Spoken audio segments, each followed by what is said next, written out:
Yo, yo, yo, yo, what's good, chat? How are we feeling? Happy Friday, everybody. What's good? What's good? What's good? What's good? Drop in the chat box where you guys are tuned in from this morning. And hopefully you're looking forward to today's live NFP session. It's been a little bit. It's been a little bit since we've done a live news trading session. I'm looking forward to today's NFP, man. Excited to see what we got in store and excited to dive into things with you guys.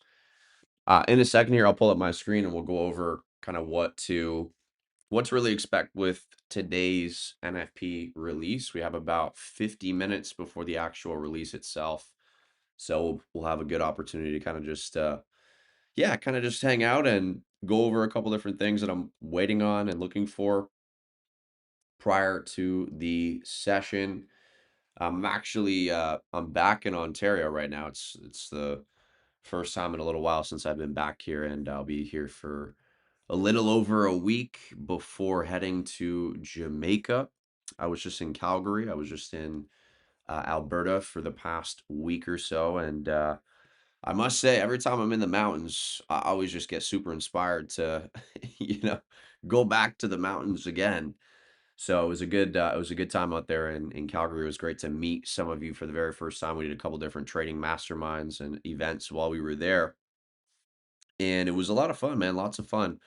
So anytime that we're in different places around the world, it's just an absolute blast getting to meet some of you for the very first time. So looking forward to continuing to travel and coming to a city near you guys, you know.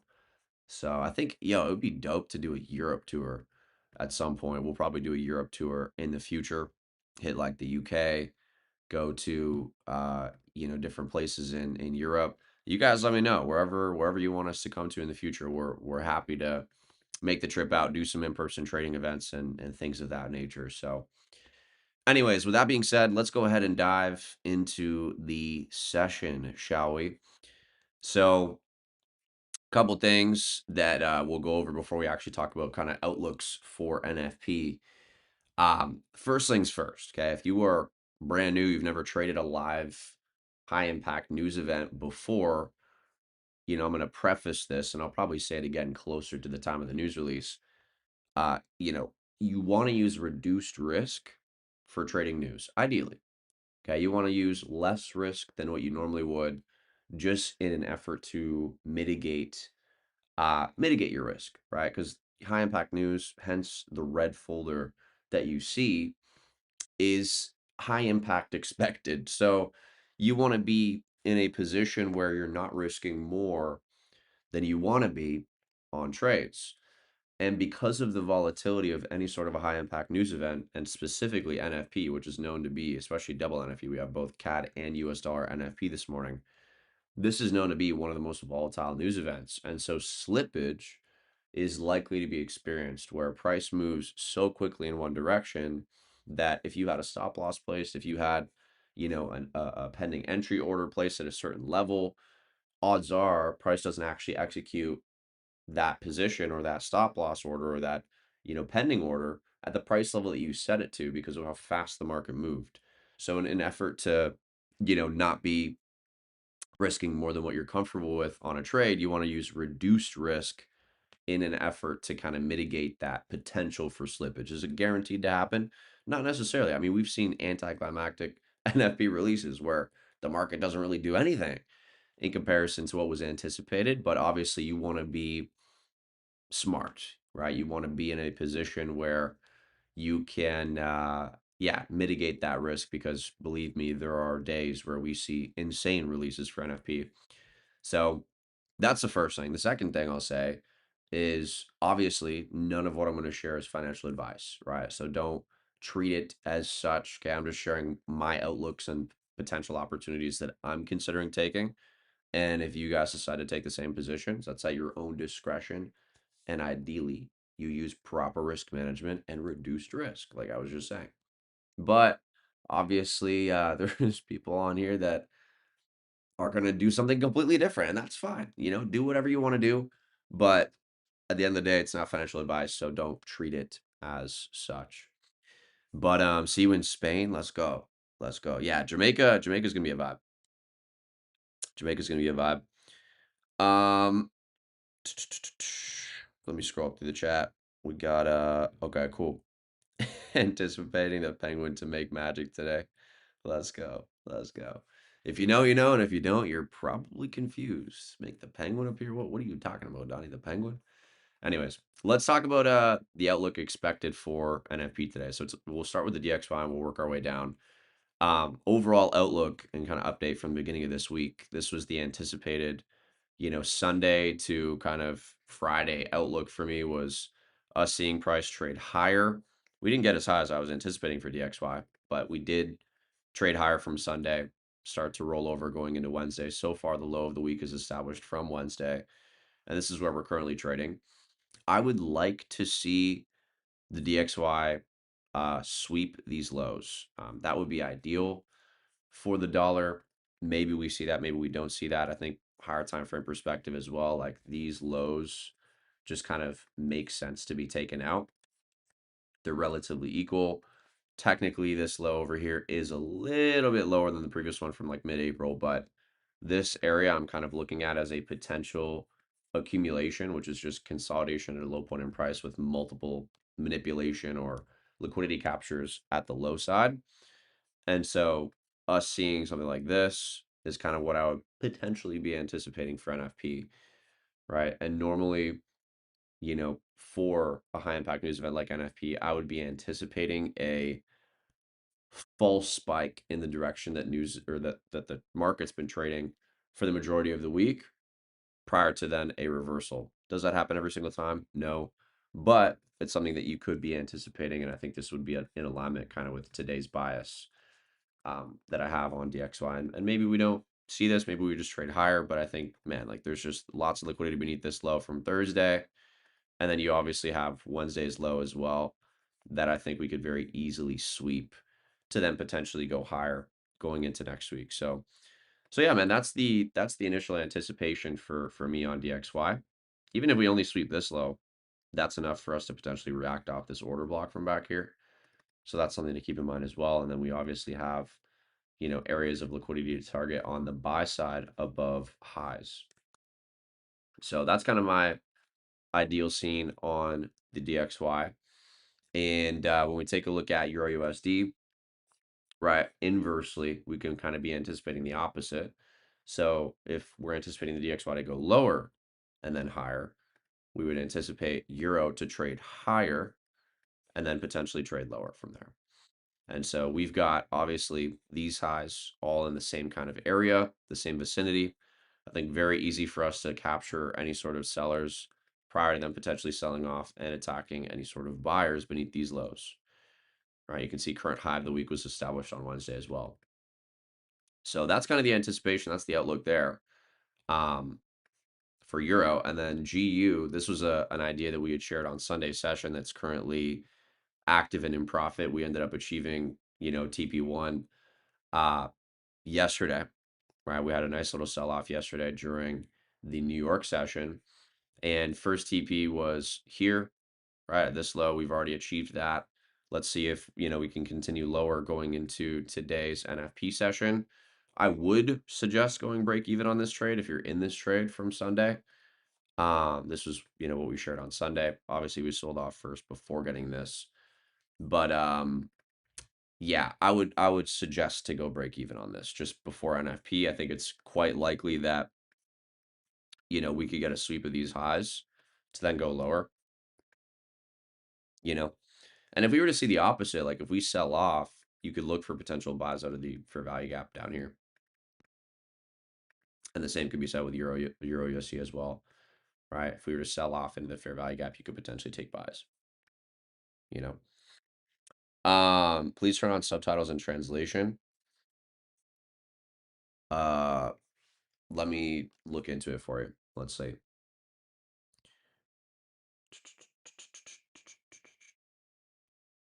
Let's see if I can do that. Is that from my OBS or I'm not sure if that's from my YouTube. Let's see.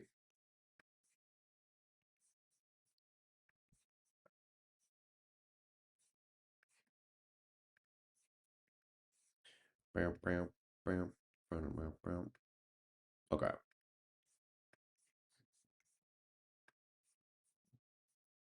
Annotations are on. On my side, they're on at least. There should be,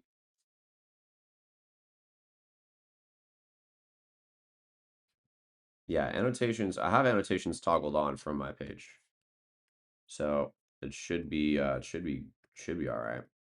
But it says subtitle slash closed captions are unavailable. It might be because it's like live, in real time. So yeah, I'm not really sure how to toggle it on for you guys that are tuning in from Spanish side, but it's all good. It's all good, you know. Yeah, see if you can like ChatGPT it, and then if there's a way for me to do it on the back end, let me know and I can try and fix it. From what you guys share in the chat, if there's any suggestions for how to go about doing it. But cool, man, sweet. All right, golds. Taking a look at gold. The anticipation that I have is more along these lines. This would kind of be a little bit different from what I would be anticipating from DXY, like us getting a sell off to capture these lows and then potentially even this low as well. I think it's very possible we could get, the capture of this low on gold to then potentially trade higher. We're basically trading in this range from Wednesday to, the current high of this range, which was created on Thursday. And obviously we had a, pretty significant sell off going into the majority of New York session yesterday. And so for today, I'd like to see some liquidity captured if we're going to continue higher prior to us continuing higher. And so these are the areas that I'm kind of just going to be waiting on for gold to potentially sweep.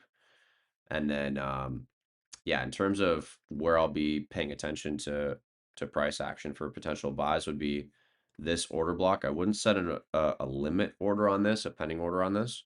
More or less just would watch price action in this area on the 15-minute time frame. When we're trading in this area on the 15-minute time frame, dropping to like the 1 minute, 3 minute, 5 minute, and waiting for inversions to justify taking longs. And then if we end up sweeping this low, I would just, again, I'd be watching probably like the 1 minute, 3 minute, 5 minute, waiting for an inversion to then take an entry and use the indicator for that, the IFEG indicator. But yeah, man, that's pretty much the outlook, you guys. That's pretty much the outlook. We've had a pretty bullish week on gold this week. We swept the entire previous week's trading range on Monday, and we've literally just been getting bought up ever since. We do have, obviously all of these lows, you can see them on the 1 hour time frame as well, that I think we could easily sweep before continuing higher. So let's see if we get that for NFP, and if we end up trading higher first with NFP, if we end up seeing, maybe a sweep of these highs, I wouldn't be opposed to considering sells as well. Right, I wouldn't be opposed to considering sells. You could look to take shorts out of this fair value gap on the 15-minute, which is also kind of overlapping with this order block. So we definitely have room to play both sides of the market, depending on what we end up getting as the initial spike with the news release in about 35 minutes.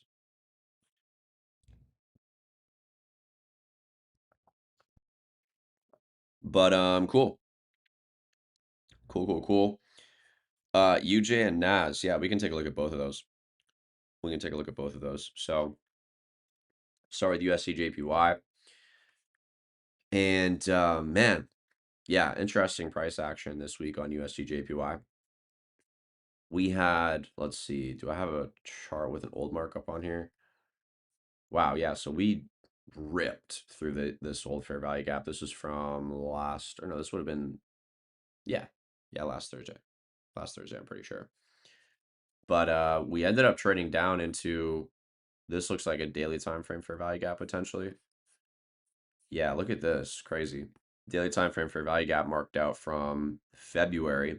We end up reacting and getting a pretty nice bounce off this zone from Wednesday, this past Wednesday, as in 2 days ago, and reacting, getting move higher from here.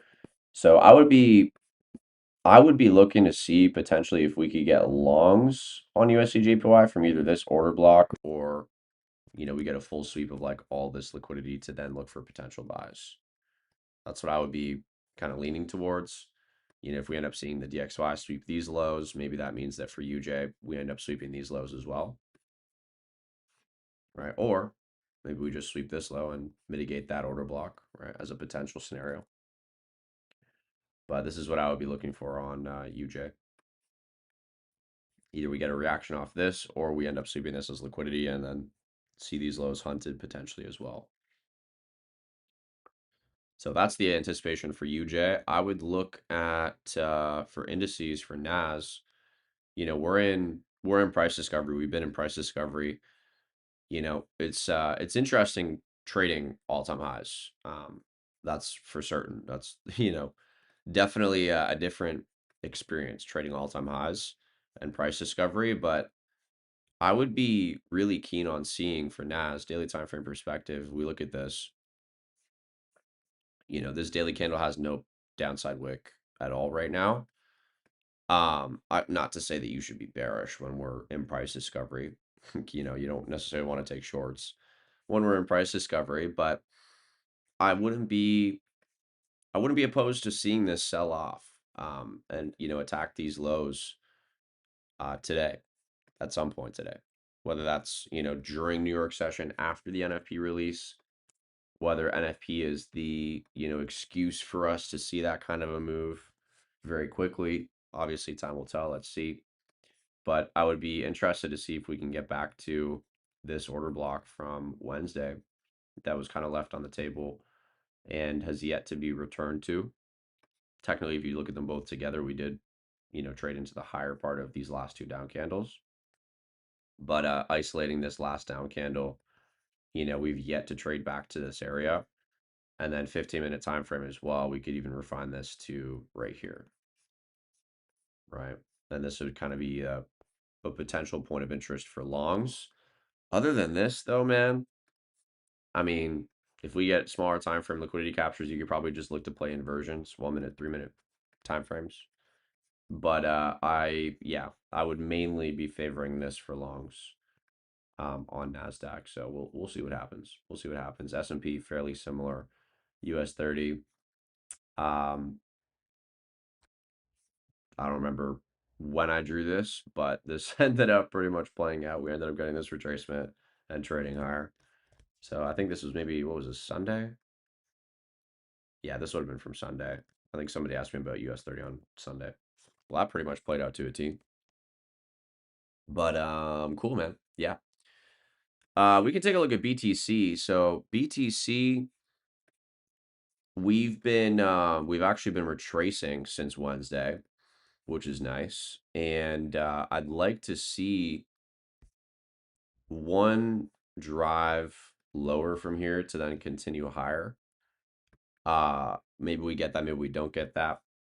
But I would be curious to see if we can get, at the very least this. Right? I mean, this is just a clean fair value gap we could trade back into. And I think, what is this on the hourly time frame or 30-minute time frame? Probably, yeah, an order block as well. So yeah, 15-minute time frame perspective, this is what I'd be looking for. This is kind of like an easy low for us to sweep inside the current trading range. Current trading range is more or less from this low to this high.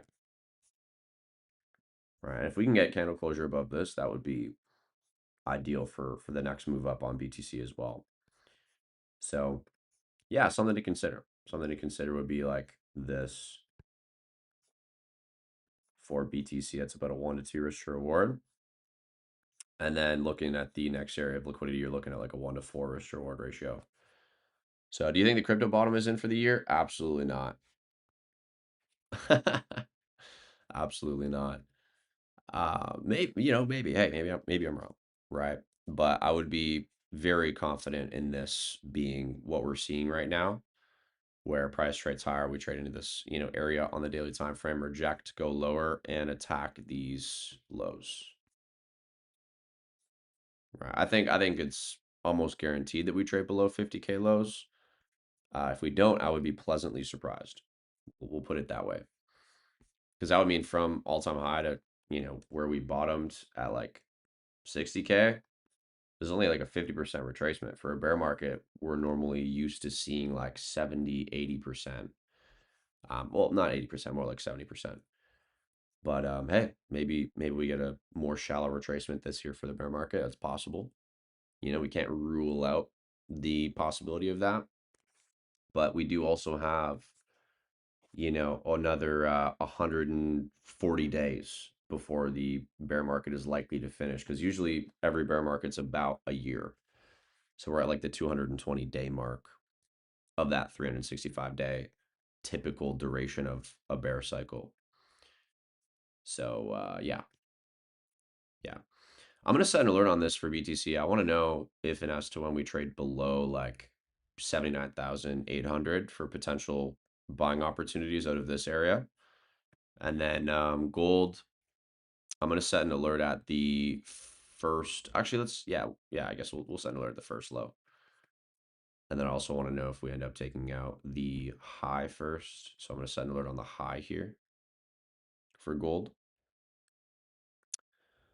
And yeah, and then Euro GU kind of just going to be on the back burner when the news releases today. I'm not going to look to like be staring at these when the news releases, but yeah, we'll maybe take a peek at them. I think my main focus is going to be on like Bitcoin and gold for today, based on the setups that are here. We should do an FX replay all together, FX replay session all together. Yeah, that would be fun. That would be fun. Yeah, that would apply for altcoins too. Yeah, that would be my anticipation for altcoins as well. Although altcoins will usually see the bottoms established a little bit later than Bitcoin, but around the same duration of time. Yeah. What about oil? I haven't looked at oil chart in a long time, actually. Since beginning of April, I guess, whenever I drew this little fair value gap. But anticipation for oil, I think higher time frame perspective, we're starting to reject bearish PD arrays,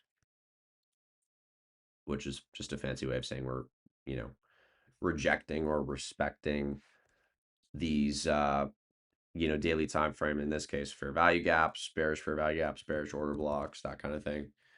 And so I'd like to see this trade lower on the daily time frame perspective. Taking a look at where we're at on the hourly as well, I think there's reason for us to trade lower. We just had a sweep of a previous high. We're starting to kind of chop our way lower, and we have two lows that we could very easily target from Wednesday and Thursday. So this is what I'd be looking for on oil. But I couldn't tell you the last time I traded oil. Probably 2024 at some point.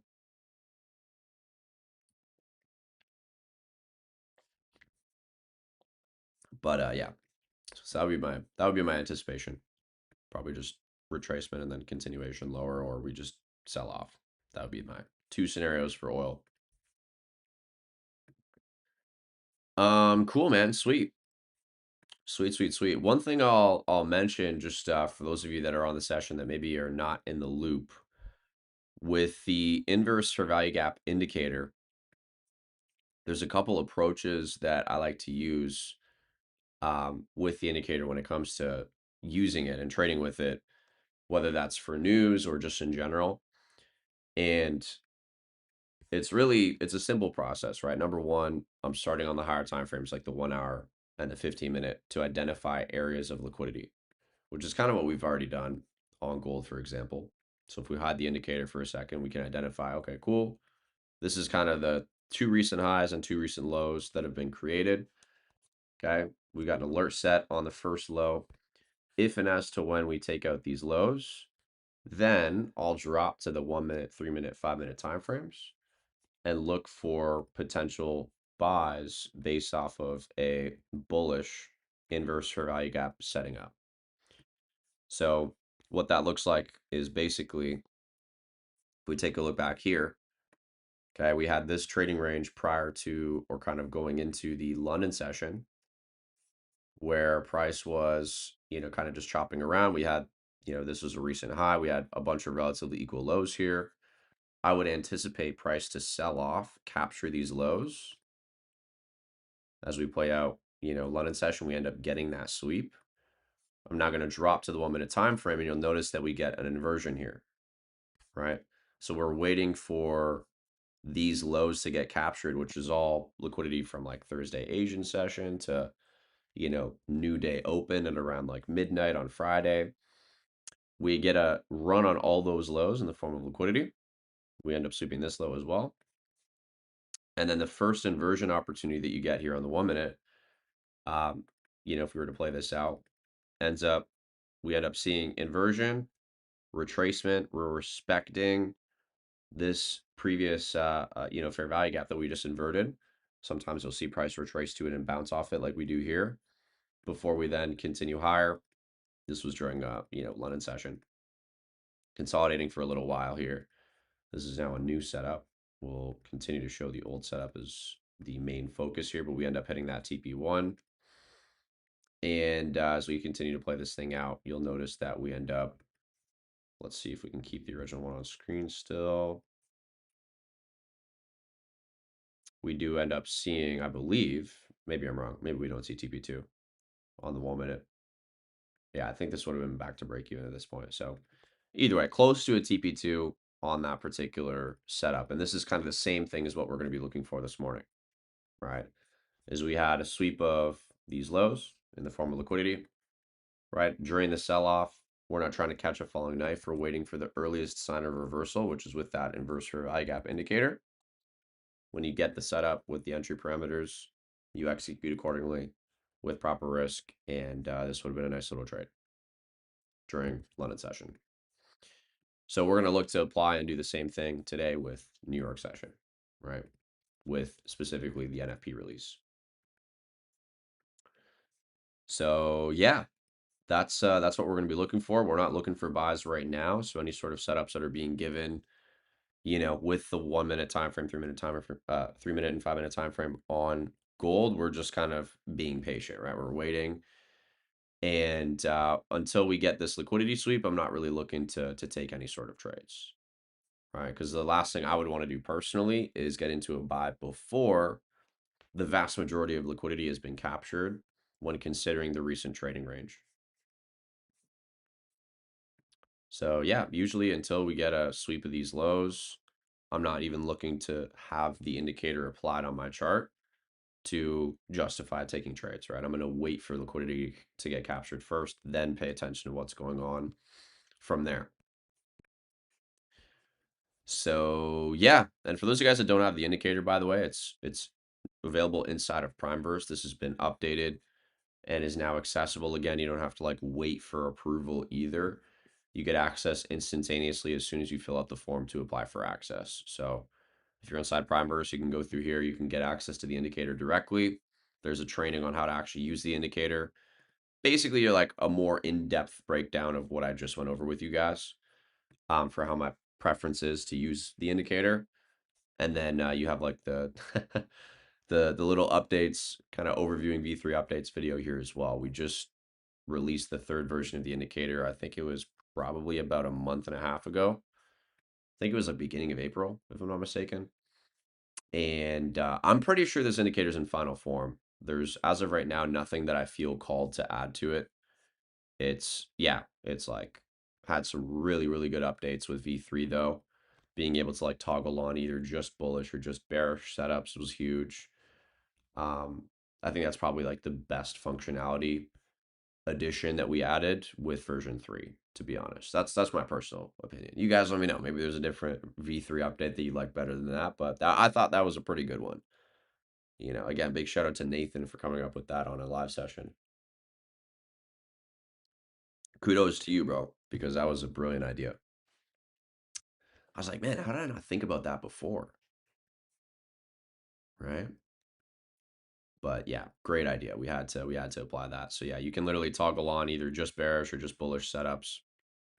You can toggle on whether it's required to see a liquidity sweep before, the inversion. And there's a couple other settings you guys can kind of mess around with, play around with. And this video kind of breaks down the other updates as well. Do you use any prop firms? Not right now, to be honest. I just trade live. Just trade live. Not that there's anything wrong with prop firms.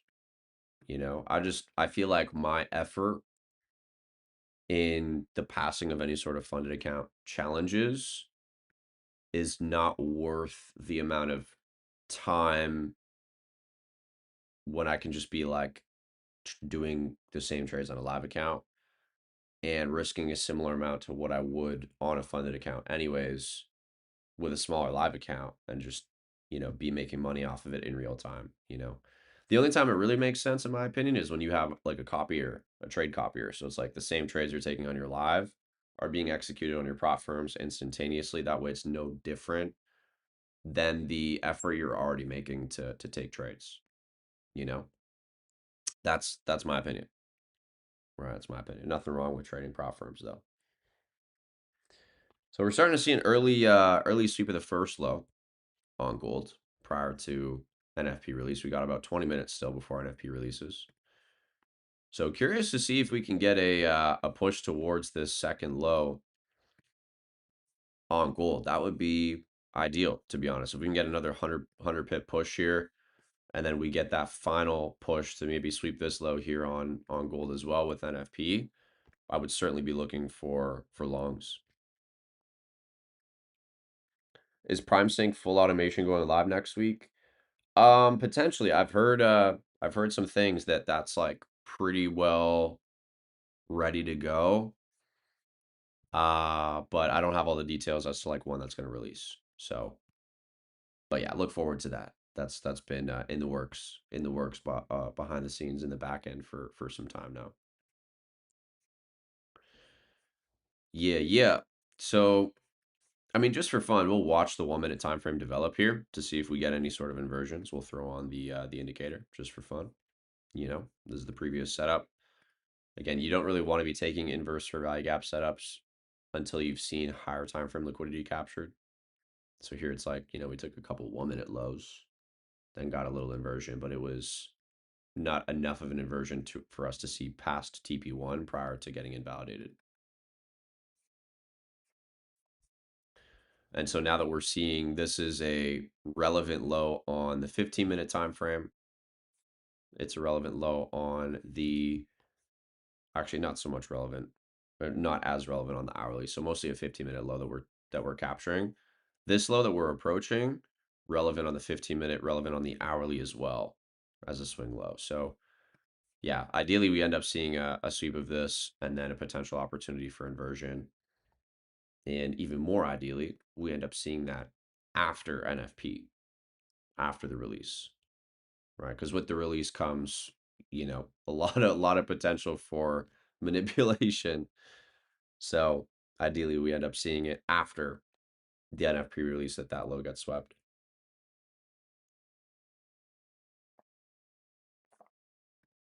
And if not, if we end up seeing it before NFP, I would really be looking towards these other areas of interest for potential buys. I would love to take buys off this order block, right? I would just be a little bit reluctant because we have this low that's not too far from you know where our entry would be. And then for silver's looking quite a bit stronger than gold at the moment. So if we're considering the fact that like silver could maybe get a run on these lows with the release, I mean that puts us at like, this low definitely being at risk for being swept on gold. But who knows? Let's see. Maybe we end up not sweeping these lows on silver. But yeah, any sort of liquidity capture that we get on like the 15-minute time frame or hourly time frame, seeing those swing highs or lows swept, I'll literally just be on the 1 minute time frame and just waiting to see one of these present itself, right? A new one, a new inverse for value gap opportunity.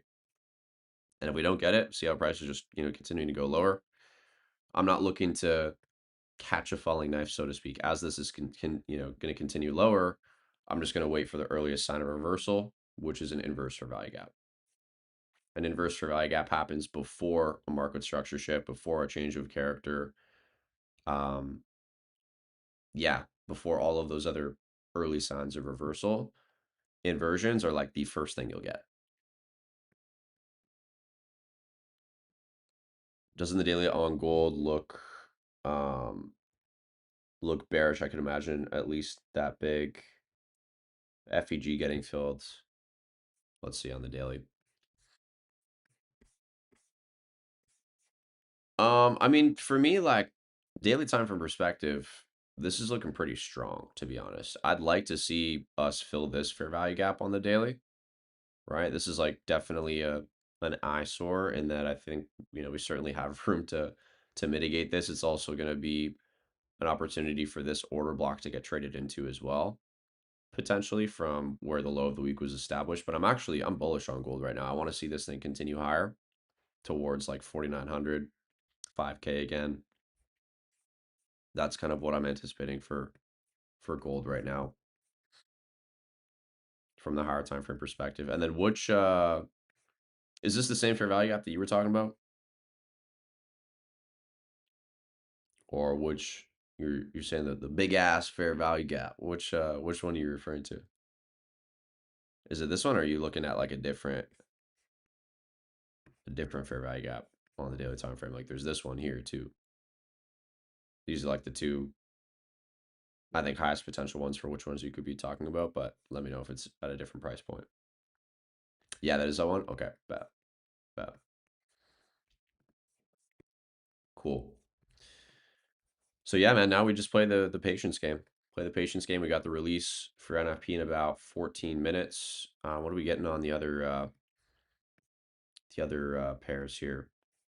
Yeah, Euro and GBP kind of just chilling near their highs. DXY just kind of chilling near the lows as well. BTC just cooling, not really doing a whole lot. 1 minute on gold looks like we're starting to potentially make a move towards getting the inversion.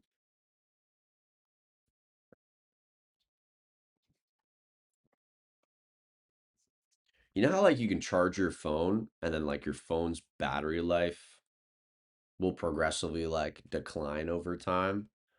I feel like with my light, its battery health is like 5% of what it used to be. like like my light goes out every single session now. like every single time. Every single time my light goes out.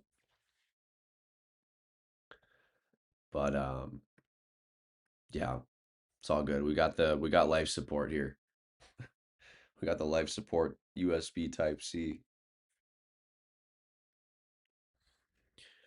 So about 10 seconds before we get a potential inversion here on golds. After sweeping the immediate low. I'm curious to see if we end up respecting this if we pull back into it. This is a setup you could consider taking before NFP, but personally, you know, personally going to sit on my hands until NFP. Even if this ends up being like a really good looking setup, I'm just going to have the discipline to wait till NFP releases. Because even if this thing starts to make its way towards TP1, with NFP, we could very easily just like melt. It doesn't take much, but this is a valid setup. We're seeing these two lows swept. We're seeing us, trading back in this area from London session. So could be a potential play taking this inversion. If it was an NFP, I would probably be taking this trade right now. So if that, is anything to consider or, you know, yeah, yeah, if you decide to take this setup, you could certainly consider doing so. These are the parameters. I'm making them a little bit bigger for you guys if you'd like to, by all means. I'm personally going to hold off. I want to wait for NFP to release at 8:30 and then go from there. 3 minute, we haven't seen inversion yet. 5 minute, we likely haven't seen an inversion yet either. So this is just a 1 minute play. If you were to decide to take it, keep that in mind. Right. Ideally, you want to see like 1 minute, 3 minute, and 5 minute all get inversions. Sometimes you'll only get inversions on the 1 minute time frame though. Like inversions that make sense taking an entry from. But yeah, man. Let's see. I'm curious to see if we get a reaction off here, if we end up continuing lower. I think it's very, very possible we could just continue lower from here, especially with the fact that NFP hasn't even released yet.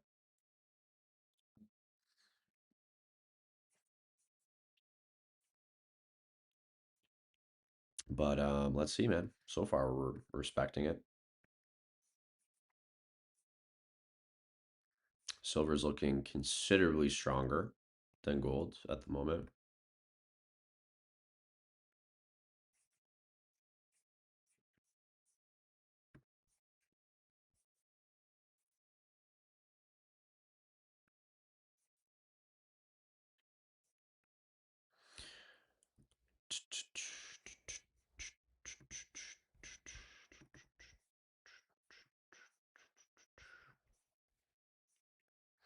Man, I feel like I started today's session so early.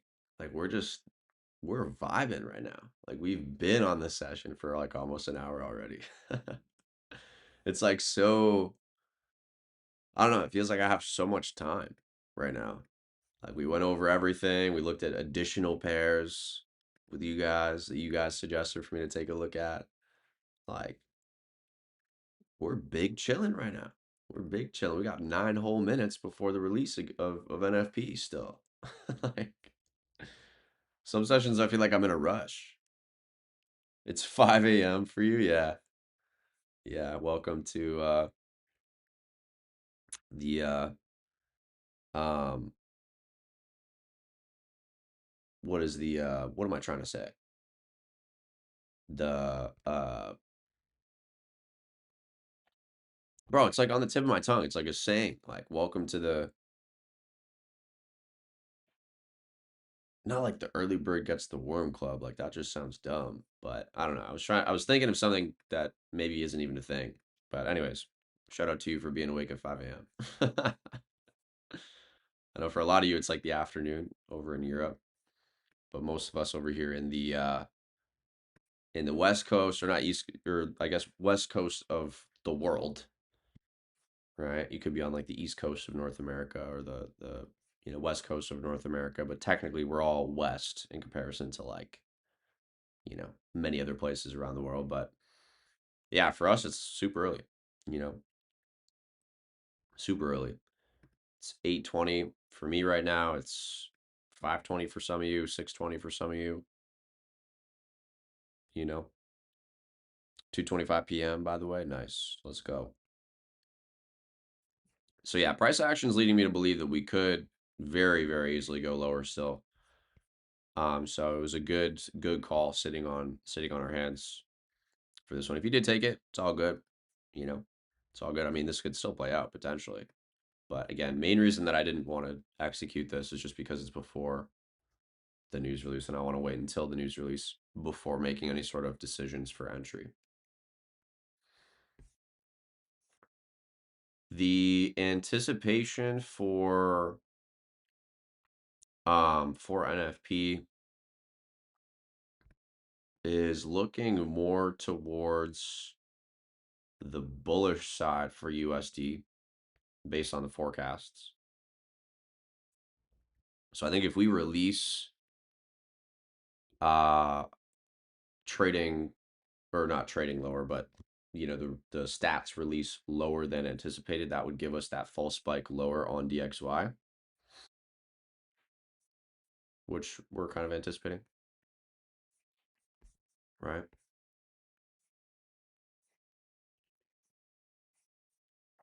So let's see. Let's see what we get.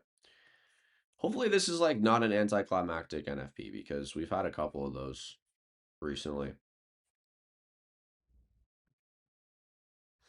Yeah, the West Coast time is tricky, man. Like waking up at 5 in the morning for a New York session is not easy. Anytime I've been in like British Columbia or anywhere where it's Pacific Standard Time, it's just always a chore to wake up so early for New York session, man.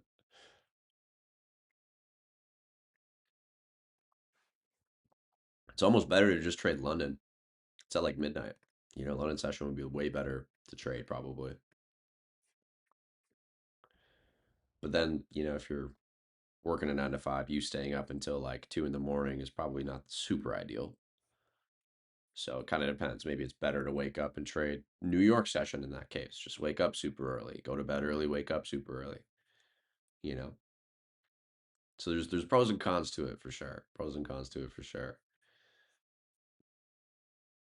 So yeah, I'm leaning very much towards this trading lower with NFP release, and then ideally we get sweep of this low, bounce off this area. I would even, I mean, I don't love the idea of setting a limit on this low just because we could very easily sweep this. Very, very easily sweep this. But at the same time, this is also like shmoney in the sense that the risk to reward's there for sure. Like if we were to get full spike lower with release of news, wait to see or very quickly react to take buys from this area if we trade into it and we were, looking to get a bounce. It's like a nice little 1 to 3.5 risk to reward, you know? I just, again, I'm a little bit reluctant with this low here in that we could very easily get a sweep of all of that as well. So that's partly why I'm not wanting to set a limit on this. And then for silver, again, it's like we're, you know, likely going to see a run on these lows. So if we see a run on those lows, we're already like pretty close to this area of liquidity. Like we could maybe get a bounce off the order block or maybe even get a sweep of this low too. So is that Donnie Dropout? Who is that Donnie Dropout guy? Full boarding this? I have no words. I have no words for you, my friend. I think Asia is worse. New York Open is at bedtime. No, I think like what time is bedtime though? Is that like 10 p.m.? I feel like that would be a fire time to be trading. Like I would rather wake up, have my whole day to just like relax and then trade before going to sleep. No, like I feel like that would be fire. I feel like that would be way more ideal. That way, if like I wake up for New York session over here, or like in comparison, I should say, if I wake up for New York session over here, have a rough trading day, now the rest of my day has has the, you know, I have to do the Callahan technique to make sure I'm good for the rest of the day. You know what I mean? Versus just trading right before going to bed. And if, something happens, I can just sleep it off, you know? But it's like, yeah, man, I'd rather blow an account before going to sleep and forget about it as opposed to blowing my account in the morning and then having to think about it all day. Just kidding, guys. Ideally, you never blow a trading account. You probably will, but hopefully not. Hopefully not. You better not from this last session, man. That's all I'm gonna say. I've been telling you guys to use reduced risk, but I'm surprised, man. Yo, this is actually holding up so far. Very curious to see what we get with news release. No longer have access to the script. Why is that? Well, the script got renewed, so you have to just go in here, apply for access, and then you're instantly granted access on the new version. The old versions kept getting taken down from TradingView. So cool, guys. About 1 minute before the news release.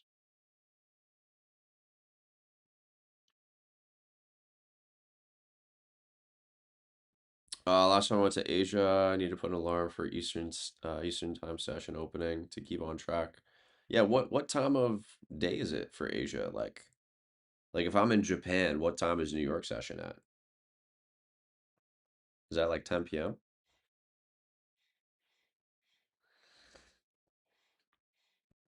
All right. How are we looking across the board here? Bitcoin looks like we're going to trade higher. Or currently we're trading higher, I should say. All right, Goldilocks, let's see if we can get this. Let's see if we can get this.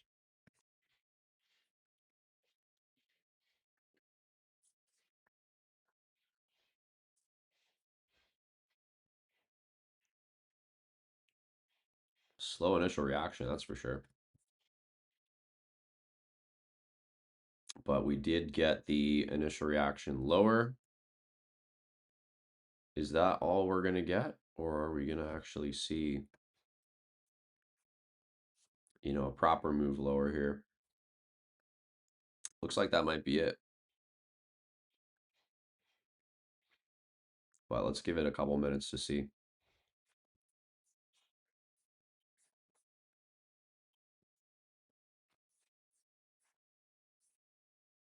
Yeah, so yeah, pretty much kind of like a neutral release. Better than expected for the employment change, unemployment rate, same as expected, and then average hourly earnings slightly lower than expected. So pretty neutral release. Yeah, my preference is definitely this still. But we could just trade higher. We could just trade higher, right? We had a sweep of this liquidity. We've got an inversion so far, which is still technically being respected. I mean, we tickled what would have been the SL price on this inversion, but yeah, let's see. Let's see, man. Let's see. I mean, I wouldn't be entirely opposed to taking an entry off the 5-minute inversion here if we get it. I feel like the 3-minute is going to be too close to like right after the news release to justify taking the buys. But if we get like a 5-minute inversion, that would be more ideal entry stop beneath this low, looking to target these highs. So we'll kind of we'll wait on this. We got a couple minutes before the 5-minute candle closes. 3-minute candle closes in about 1 minute.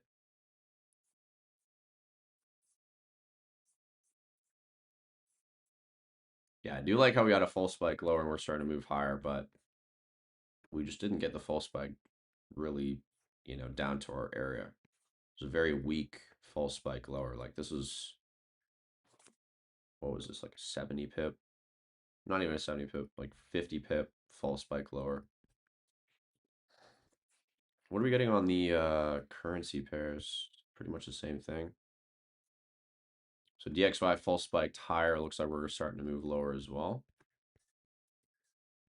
So initial anticipation is there. We're just not getting it with the full spike being the move lower. We're getting, full spike higher, and now we're actually just starting to actually get the move lower progressively as opposed to as aggressively as we would with a full spike. Okay, cool. Yeah, let's see what we can get on gold here. I would be open to taking longs with a 5-minute inversion. And ideally it's not an absolutely massive stop loss size, you know. But hey, maybe taking the 3-minute entry would have been valid, would have been better based on what we're seeing. And anybody that had the 1-minute longs from before NFP survived the Newswick likely. Maybe not because of spread, depending on the broker data feed that you're using, but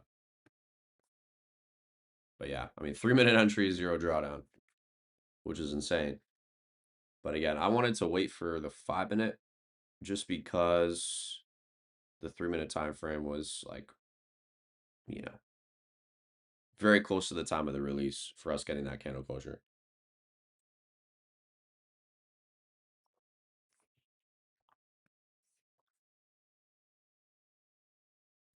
When on gold sell on NFP?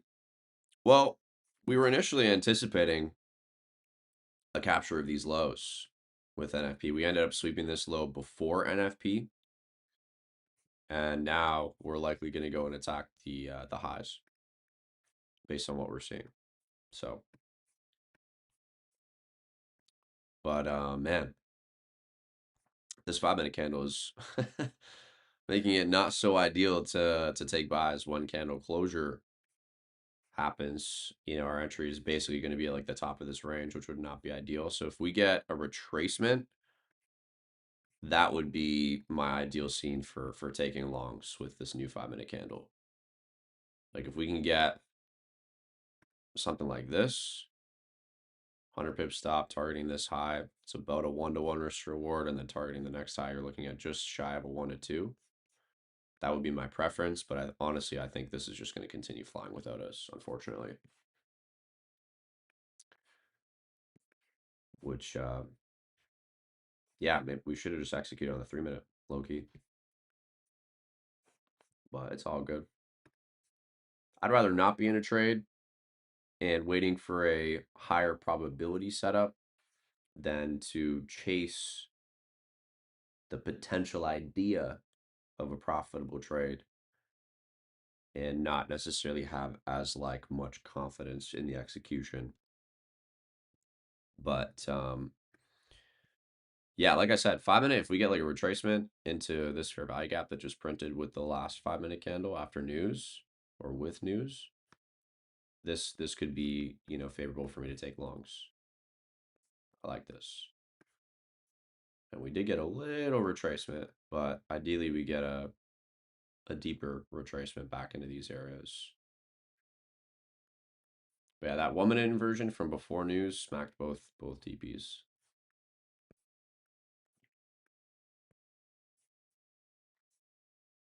BTC's chilling, doing its thing.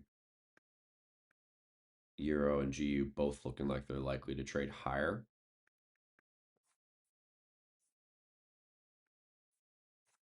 Yeah, gold's about to fly from the looks of it. Probably gonna trigger this alert. Yep, boom. So that's the first set of highs swept. Next set of highs is at 47.35. If we were to get a retracement from here, that could be favorable. And then we can target the next area of liquidity that's still untouched.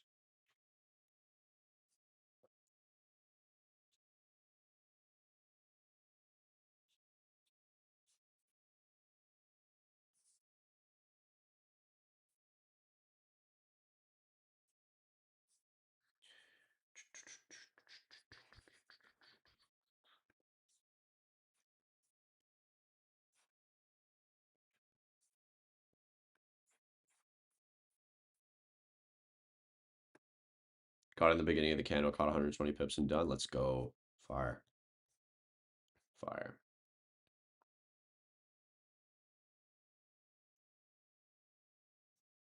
I think it's around 9 p.m. for New York session in Asia. Okay. Yeah, that's not bad. That's not bad. Like I would that I would be down for that. Like if I could trade New York session every day at 9 p.m., that would be fire. I would rather that than waking up at 9 a.m. to trade New York session, just to tell you the truth. I'm not an early bird. I'm really not an early person, an early morning person. Here I am, 7:30 a.m. on call with you guys. Don't get it twisted. I'm not a morning person. Like I'm really not a morning person. If you know me and you've ever traveled with me or maybe we were at like a team Airbnb or something, it's rare you will see me out of the room before 11 a.m. to tell you the truth. So 9 p.m. trading sounds really good. Sounds really good. Check out Euro USD. Yeah, Euro's looking good, man. We're trading towards these highs. Curious to see if at 9 a.m. we get a rejection off this if we trade up into this order block. And then GU kind of same vision. I think it's likely we're going to get hit out break even on this short. Yeah, we're pretty close to it, like 6 pips from entry. From Sunday's market outlook. I want to know when we start trading into this area. Actually, let's do...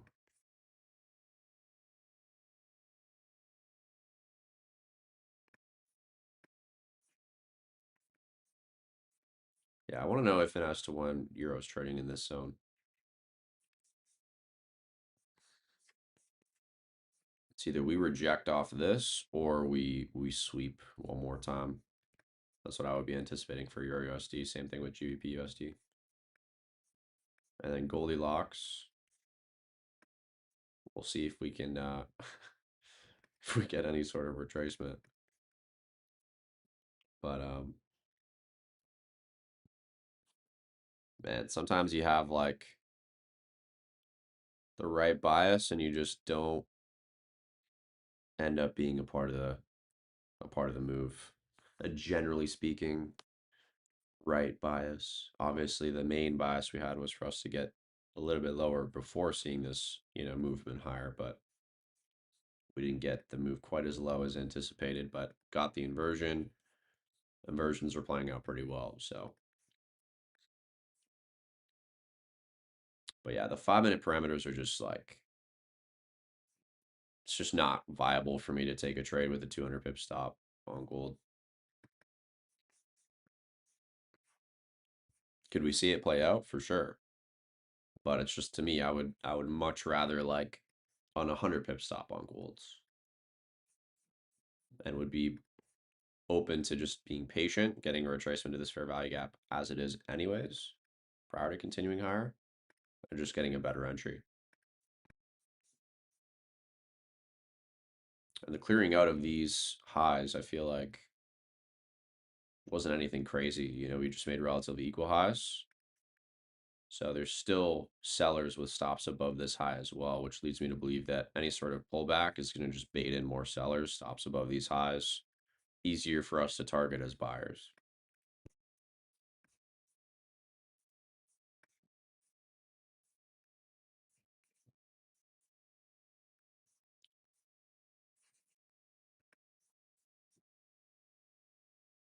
Yeah, 9 a.m. could be like the reversal for sure. Yeah, usually like 30 minutes after news, if we're going to see a reversal, that's usually when you'll start to see the early signs of it. And so that could be like when gold folds over and we actually go and we do attack these lows, you know, or when euro, for example, kind of tops out and then starts to give an actual sell off.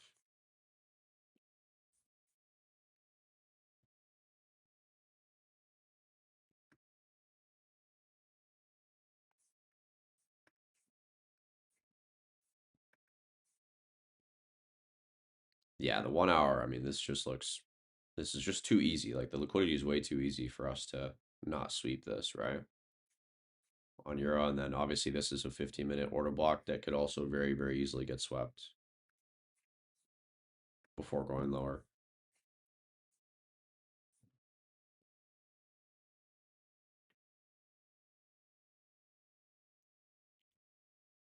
Look at indices. Yeah, we can take a look at the indices again real quick. I just can't justify selling an all-time high, to be honest. Like we're literally in price discovery on NASDAQ. Like I just can't even fathom taking shorts on this right now. Like this is just,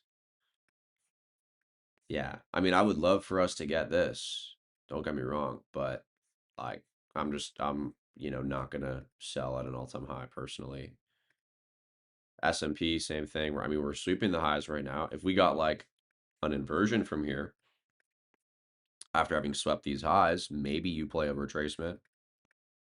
But even then, I would just rather, sit on my hands until we get the retracement, then look for buys because the buys are much more favorable in my opinion.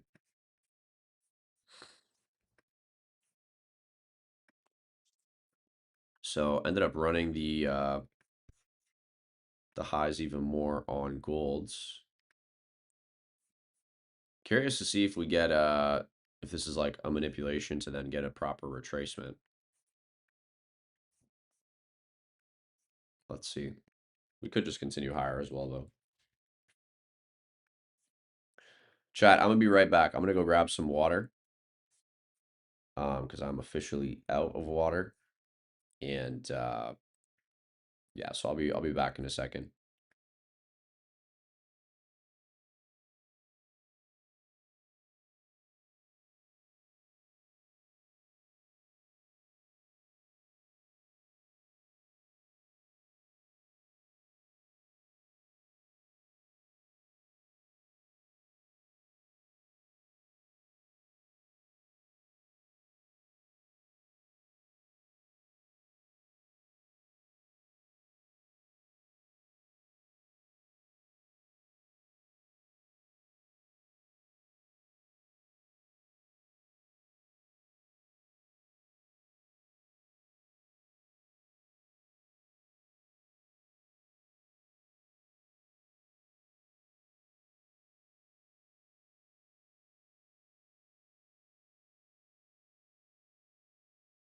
All right, I'm back. Had to get some new water. You know what I love about doing live sessions with you guys is like I actually drink a lot of water throughout the day whenever I do live sessions. If I don't do calls or live sessions, I feel like I'm dehydrated. I just do not drink enough water as it is. But if I'm on calls, if I'm, doing live sessions, I'm always drinking a lot of water, which is good. Let this be your reminder to get some water. Drink some water today, you guys. So yeah, swept these highs, starting to get a bit of a pullback. Wouldn't be surprised if we end up rejecting where we're trading right now to go lower. That would be the ideal scene, and then we can kind of weigh out what's developing on the 5 minute here to justify potential longs. Would have liked it before we took out these highs, to be honest, but yeah, we still have more liquidity to target at the end of the day.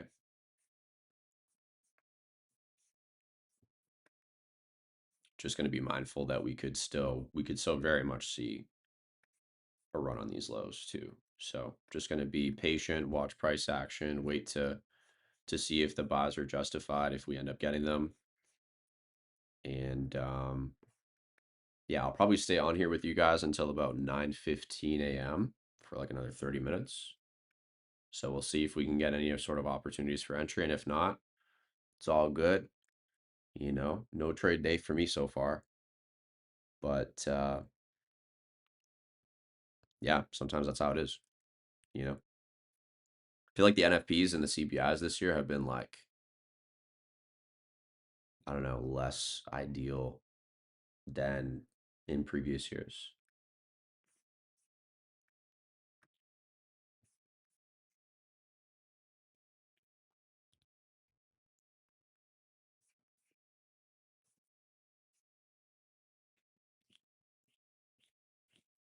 Are we looking to buy at 47.14?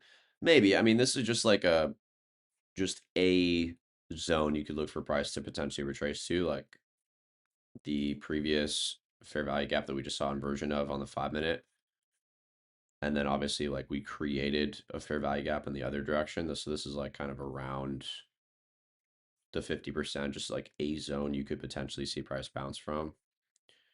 But it's not like, etched in stone. I'm just going to kind of be observing price as we're retracing if we get down here to consider potential longs.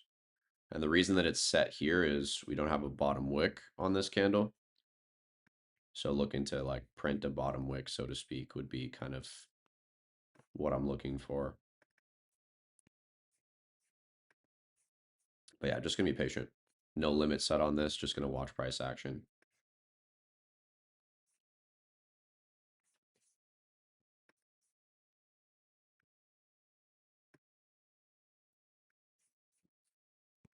Fairly slow NFP. Fairly slow NFP. Nothing insane. Nothing insane. Sometimes we'll see some like crazy releases with NFP, but yeah, very chill week overall.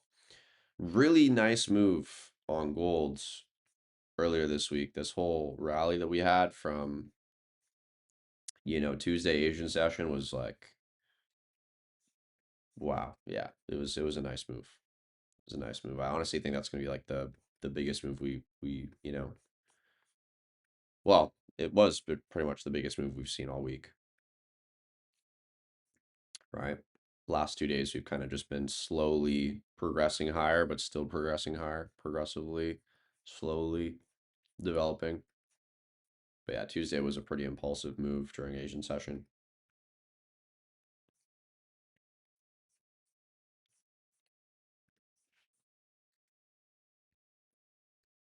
What about beer? I just saw the chat.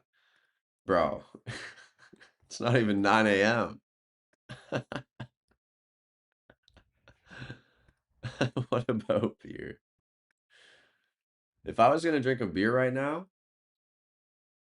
It would have to be it'd have to be a Corona for sure with a lime. I would drink some like mimosas right now. Mimosas would be good.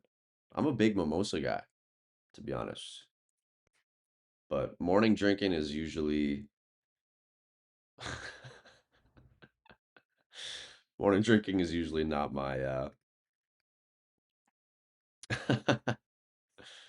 not my not in my routine. We'll put it that way. Yeah, I'd like to see. So we end up, yeah, so this is the top of the trading range. We ended up sweeping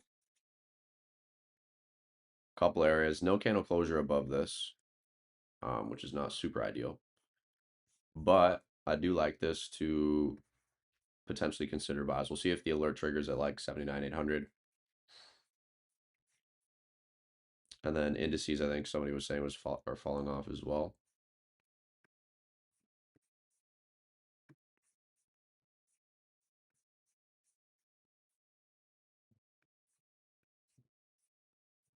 Oh man, that was clean, bro. Yeah, so we did end up getting this where we swept the hourly all-time highs, got an inversion, and this was really clean actually. We should have maybe looked at this together. I know I mentioned it very briefly, but again, shorting the indices at all-time highs, like it's still just not my preference. So,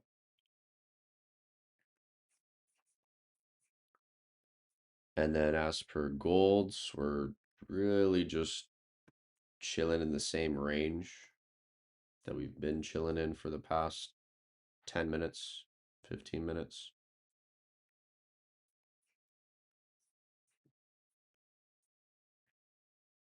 This might be the low of the 15-minute candle, low key.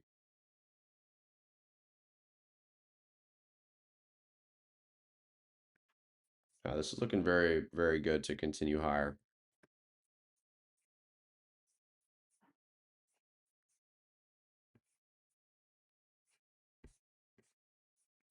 Yeah, let's see, man. I would just love sweep of this, trade into this fair value gap. Maybe we bounce off that. Maybe we get a little bit lower to be a part of longs.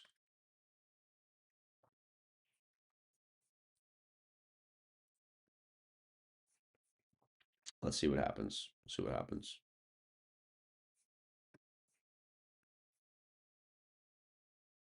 See, equal lows on NQ that I feel like you get swept, then push higher. Which time frame are you looking at?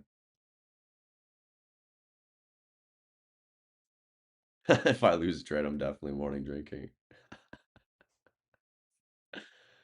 Yeah.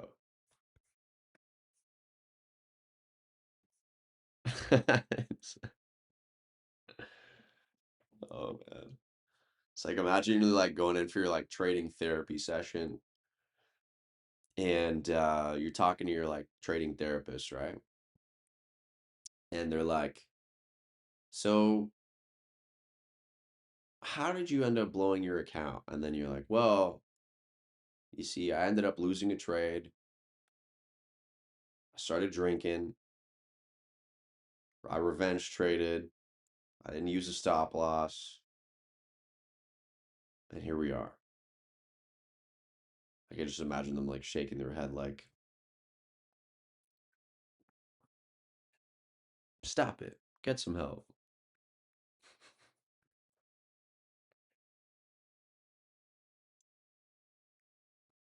Look at the 15-minute. Okay, bet. Let's take a look. Are these the lows you were looking at? Or are you looking higher?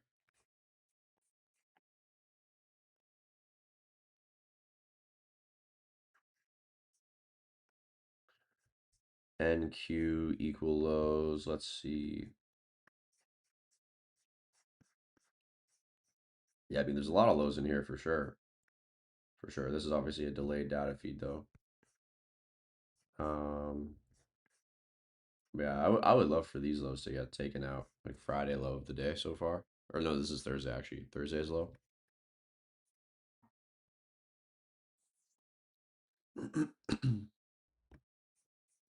Damn, man, these S&P shorts were really clean. in hindsight.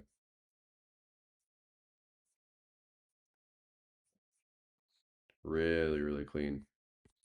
Because we swept these relatively equal highs at, you know, in price discovery, got an inversion pretty much right afterwards, and then just, chopped around a little bit and then just melted. Super, super clean in hindsight.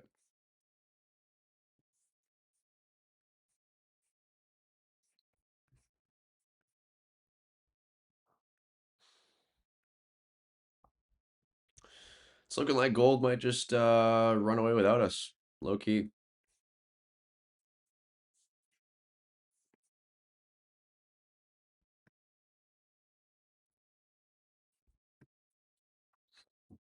Definitely looking like we're gonna make a run towards that 47.35 swing high.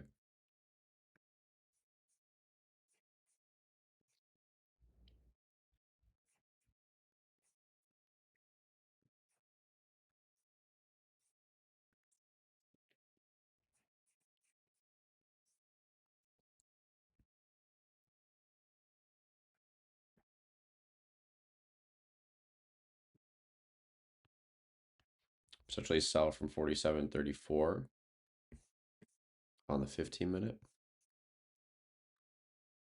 Yeah, I see the vision. I feel like we could get a sweep of this high and then potentially get shorts, right? Because at that point we'd have captured, I mean, the most immediate highs, and then we could technically go and attack these lows afterwards. But yeah, let's see what happens. See what happens.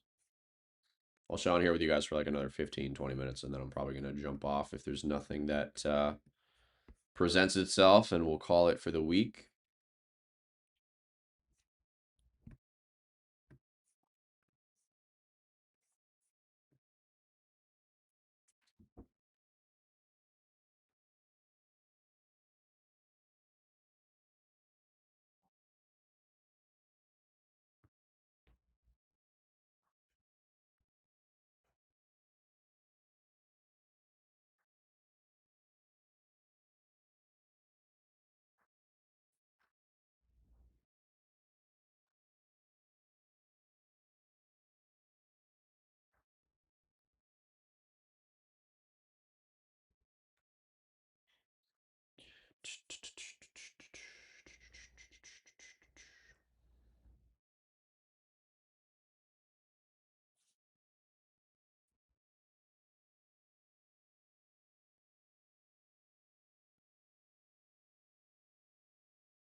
Just had an inversion on the 1 minute for potential shorts on golds.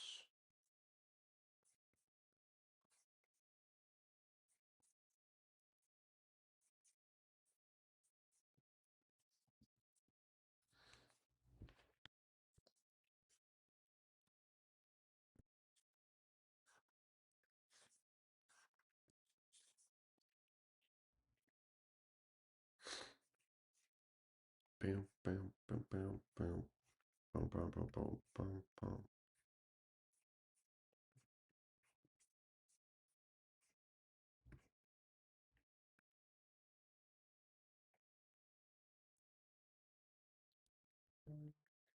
I might be interested in seeing this short play out,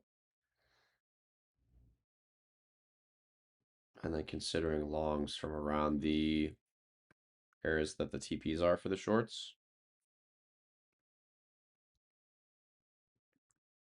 We're officially, this is the first, 1 minute candle for 9 a.m.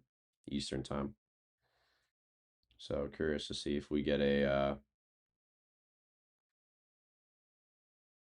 if we get a move lower to start the hour.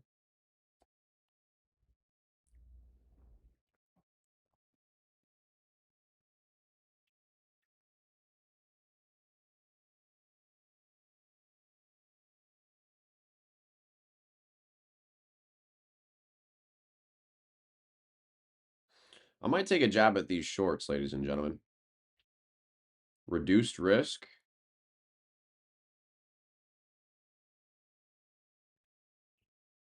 But I like the chances of us continuing lower to take these lows. And then ideally we get a push towards TP1. So I took a small position on this. Not my ideal scene to be taking shorts today. I would prefer longs, and we've kind of just been sitting on our hands waiting for those longs. But yeah, I'm okay taking the shorts on this. I like the looks of it. So yeah, started the new hourly candle. Pretty easy lows in the form of liquidity that have just been created. So yeah, inversion after creating this high, looking like we're, potentially going to get this move. We could very easily just continue higher and, we take the small L, but let's see. Let's see what we get. If we get a back-to-back inversion play where this gets inverted, then that would obviously be, not super ideal. And that might be what we're seeing right now, potentially. Ooh, silver diverged with golds. I'm just taking this in. So we actually saw a sweep of these lows on silver.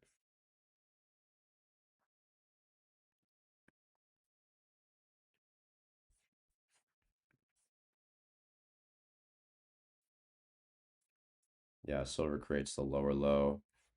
Gold creates the higher low. Interesting. Let's see.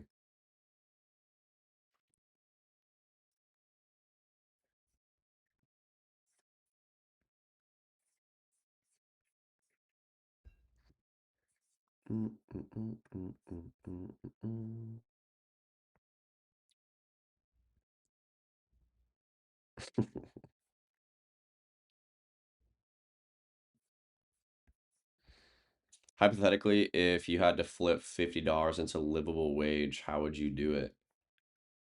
Oh, that's a good question. I would probably, um, damn, with $50,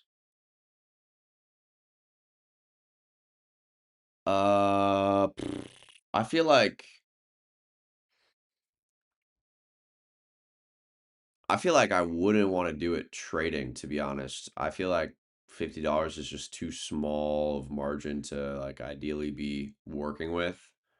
Like I'd probably risk like you could buy a funded actually. That's not a bad idea. You could do that. That's a great point. Yeah, if I was gonna do a trading, I would buy a funded and run that play. I feel like I would maybe do like some sort of like buy and resell like flipping business in that way. Like if I buy like I don't know, what can you get for $50 in a flip? Like some Pokemon cards or something, you know? Start flipping my way up with the Pokemon hype right now. I don't know, man. That's such a good question. With $50, how would I flip it into a livable wage? Like I'd pay somebody $50 to hire me and work, you know, the 9 to 5. And then with that income, diversify. I feel like 50 is just like so minuscule. But hey, I mean, you could very easily compound it trading. It wouldn't be my first choice personally, just to be honest with you, unless it was, me buying a funded account. But you need cash flow, right? Like cash flow is really what you want to be having. So if you have $50 and you want to turn that into a livable wage, yeah, it's true. You could create content as well. It's called bribing. Yeah, facts. Bribe them to bribe them to give you a job. $50 to yo, $50 to 50K would be a crazy challenge. That'd be a crazy challenge. That would actually be like wild. I thought of doing some sort of like trading challenge and creating content around it. I feel like that would be kind of cool to do, but I've never actually taken action on it. Job in the Big 26 is crazy. Hey man, if you only have $50 to your name and you gotta like make a living with that, like you know, you gotta start somewhere, right? Getting a 9 to 5 is like the easiest way to generate.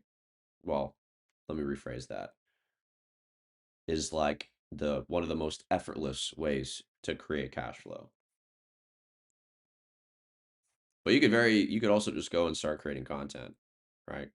Put out a bunch of content. Um, you could like use AI, create some sort of like an offer for businesses using AI, like creating websites with AI, like web design, calling up a bunch of businesses saying, hey, I built you a free website. When would you be free to like come and check it out? Jump on a quick call with them, show them, um, and then, sell it to them. That's also another potential hustle that could work out well. All right, let's see if we can get gold to take these lows out. I didn't love the divergence initially, but it's looking like we're going to continue lower based on silver's price action. So I like the looks of these lows to get swept. We should see this probably in the next like couple of minutes. And then at that point, I would look to trail my stop loss from here to here, right? Because in theory, if we're taking these lows, I would ideally want to see price continue lower towards lower targets. And if we do flip, it wouldn't make sense for us to trade above this unless we're actually going to see this thing continue higher. So just waiting for this low to get swept so we can trail the stops on gold.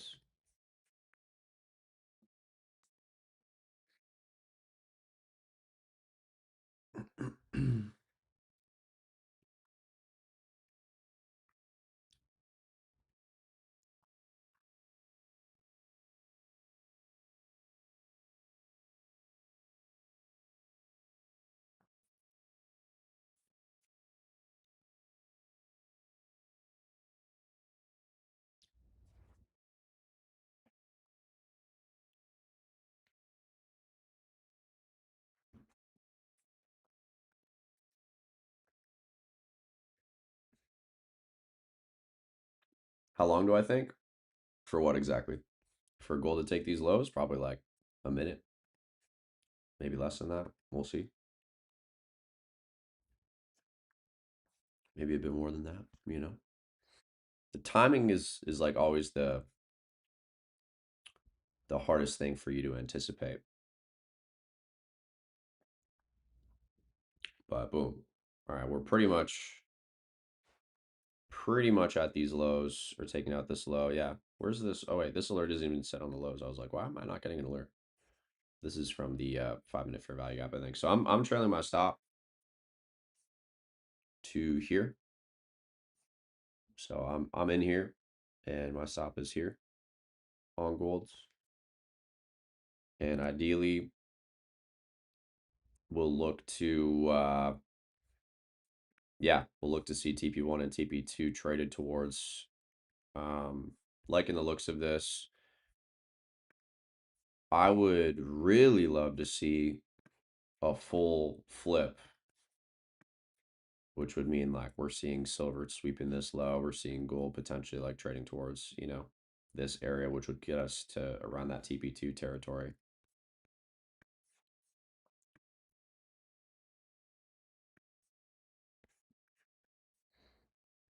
But let's see. We'll see what happens. Interesting how silver was looking stronger and was stronger, but now we're seeing a more significant sell-off in comparison to gold. It's interesting. Yeah, 5 minute time frame, this looks pretty good to continue lower on gold as well. All right, we're seeing these highs swept, candle closure above to very quickly get like taken back. And then obviously we have these lows to potentially target.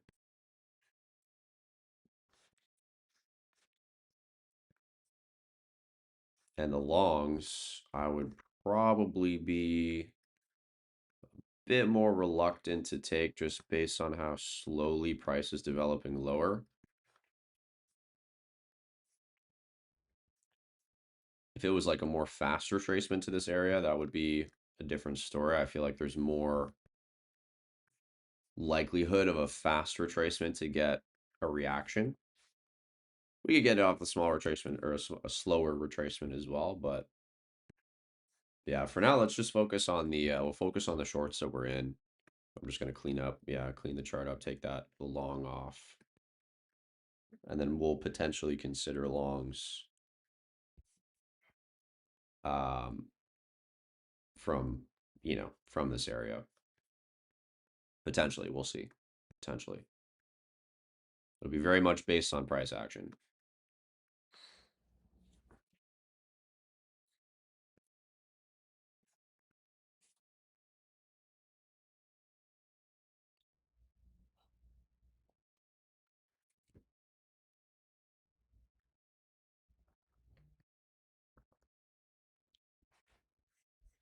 And tickling that TP1 price level on gold.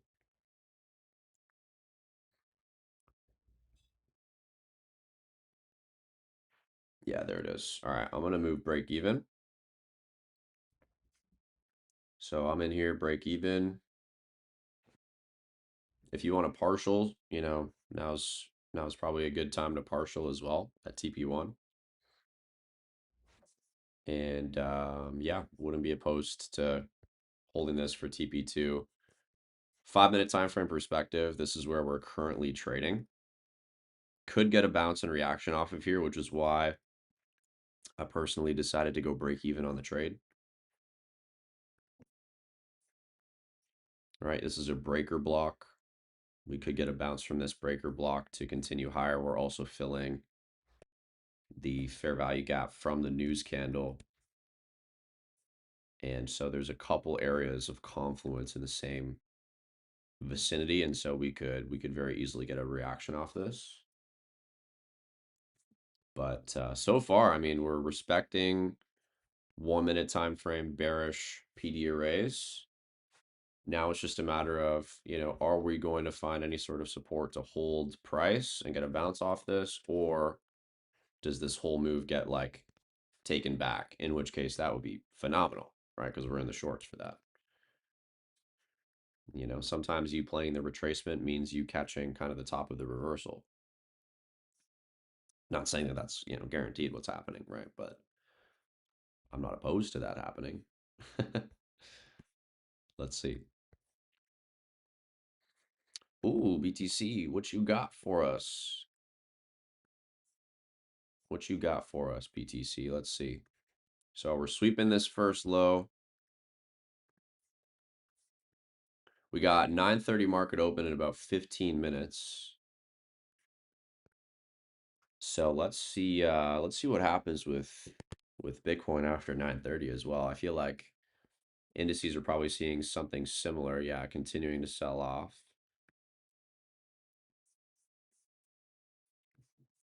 Where are we on the hourly in terms of trading range?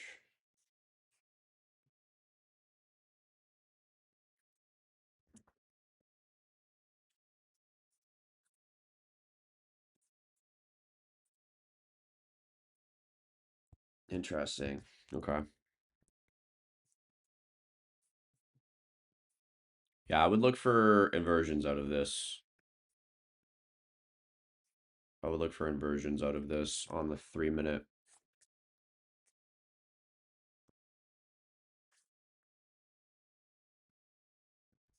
Before taking a long on BTC. So far we're getting a nice sell off 1-minute time frame. We could also get inversion, but I would prefer a 3-minute inversion entry on BTC. And ideally we get it from down inside the fair value gap from the 15-minute perspective.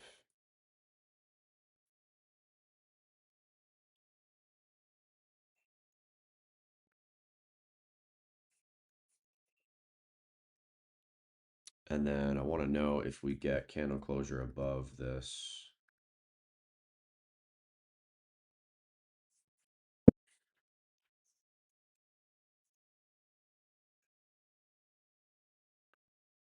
Uh,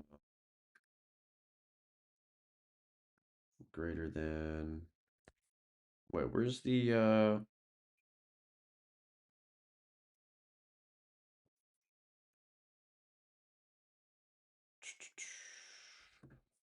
Oh yeah, once per bar close. Here we go. Yeah, let's see with BTC what we get. This to the 5-minute fair value gap.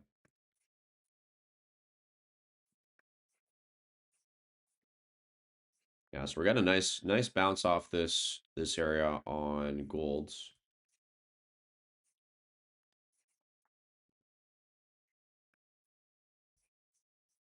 Looks like we might get hit break even on this potentially.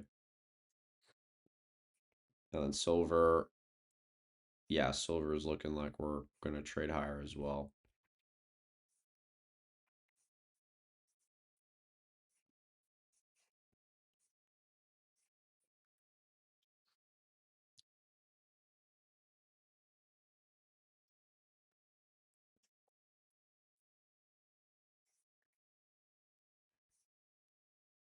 Euro, yeah, let's take a look at euro. We haven't looked at euro in a bit. So we did sweep all the highs. 15-minute time frame respected this fair value gap.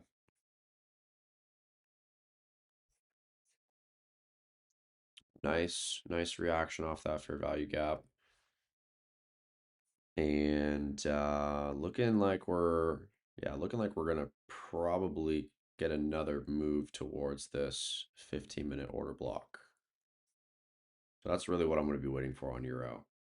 And then I'll watch price action in this area for potential shorts.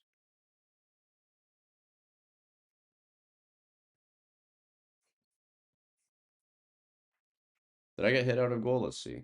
I might have got hit out. I'm pretty sure I did. Yeah, I'm break even.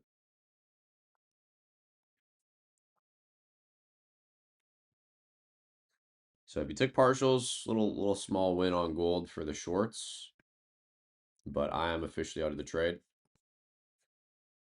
at break even.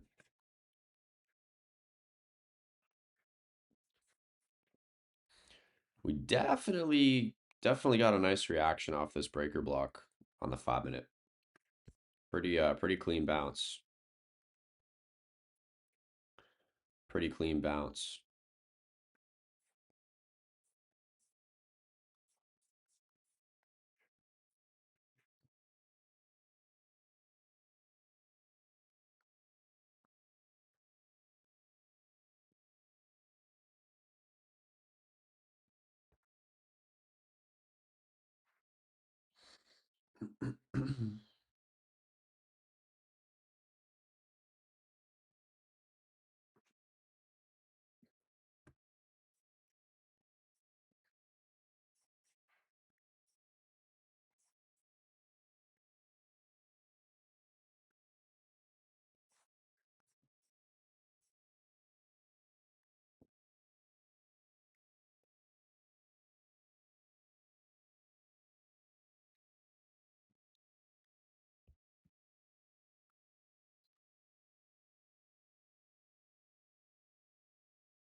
Yeah, I might. Maybe I'll stay on with you guys for New York Open in 10 minutes as well.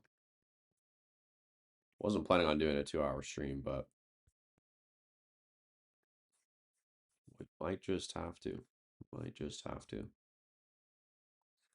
How can I get your trading dictionary, Donnie? You can message me on Instagram the word dictionary. Just DM me the word dictionary, and then there's an automation that'll send it to you. I'll drop this in chat for you. Oops.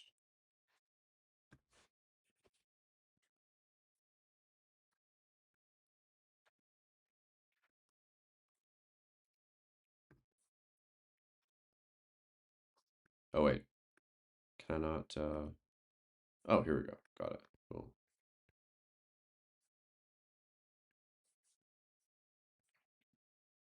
If you had to start over at 20 with the knowledge you now have, or you know now, what skills would you acquire and how would you build yourself up? Hmm. Damn, you got all these good questions. You got all these good questions. I love it. I love it.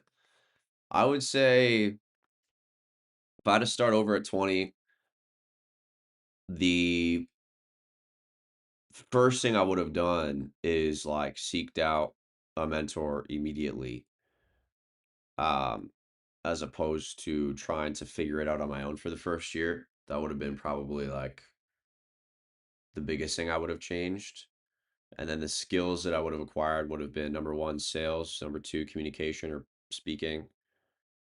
Uh, I developed those a lot in 2022 and 2023, but I would have done that sooner if I could go back in time. Sales and communication are like the two most important skills. They also go very hand in hand, but yeah, those are two key skills for sure. And then obviously like trading is a skill that through a mentor I would have, you know, been like I said, very locked in on with a mentor to learn and develop, which I was doing at 20. But obviously, like I would have seeked out a personal, like one-on-one mentor as opposed to, just having access to people with like, you know, group live sessions and stuff. Having like one-on-one accountability is a very, very powerful thing. Yeah, there's a lot of benefit in having like one-on-one support. It's usually not cheap though. So that would have been, something I would have had to figure out as a 20-year-old. But yeah, that's what I would say. Good question. Good question. How do you determine trading range? I'll just look at hourly and 15-minute time frame and then just ask myself, okay, where's the nearest high and low, most recent high, most recent low, and identify the trading range like that. So like for Bitcoin right now, if we hide the indicator for a second, the trading range that we had prior to NFP was from this low to like this high. All right, and so I drew my fib with that range in mind. Took note of where the 50% was, highlighted this area of liquidity. NFP release, we ended up seeing this high created. And now we're waiting to see if we can get a potential buying opportunity on BTC from the fair value gap. So that's how I'll identify like the trading range. Would you identify yourself as a mentor? I don't do one-to-one mentorship, but yes, I think there's a lot of people that learn from me for sure, for sure. Yeah, yeah, as like an educator inside the community and doing a lot of things publicly for you guys as well, I would definitely consider myself a mentor for sure, for sure. Not and I say that with humility. Like I just feel like there's things you guys can learn from me in what not to do and also what to do, right? How do I get you as a mentor? Well, you have access to me inside the Primeverse community. If you're part of Primeverse, you have access to me 2 to 3 times a week. We do live sessions in there on a regular basis, and then these YouTube lives are once in a month usually. But yeah, we do live sessions 2 to 3 times a week inside the Primers community. So you can have access to me in there. That's probably the best place. It's also free. So you don't have to worry about like investing into that learning experience. So that would be what I suggest to most people. Yeah, if I were to do one-to-one coaching at some point, which I've considered doing, I'm still considering doing it. It's just not a priority for me right now, but it probably won't be cheap. It'll probably be like, yeah, like it'll just depend on what I decide to include with that one-to-one support. And I'd probably only be able to do it with like 10 people max. But right now, I'd rather just like focus on working with you guys to develop trader, your trading skills in a group setting, and also support any of you guys that are working as IBs inside of Prime Brews, because there's a lot of potential for you guys to be making like some pretty serious income as IBs. If you don't know what an IB is, it's basically, we work with one of the most regulated brokers in the space, and you have the opportunity to work with them as an affiliate. And it's not for everybody, and that's totally fine. But there's huge potential to get compensated as an affiliate off of trading volume with the broker. And so we had an event in Calgary on Wednesday, and a good friend of mine, she was sharing her testimony of basically starting as an IB in January, came from a trading and network marketing background, and just like the results are phenomenal. Like first month did 9K, second month 14K, third month 15K, fourth month did a 21K month USD. We're Canadians, so that's like even more. Obviously USD is even more. And you know, just like yeah, and she's also crushing at trading too. Like she's doing like 5K days. She had a 14K day on her live account recently, like within the last month. So it's a very yeah, it's just like the IB opportunity is like huge, huge IB opportunity for a lot of people inside the community as well. So that's why like my main focus is not on one-to-one mentorship. It's on like supporting people as IBs, doing group trading sessions like this. And then it's like, yeah, it's just, a better use of my time, I would say, than doing like high ticket one-to-one coaching. Could I provide better support and therefore the client be getting better results trading with one-to-one? For sure. For sure. But it's such a limited number of people that I can reach in that way. So that's why I do, so many live sessions in a group setting. But yeah.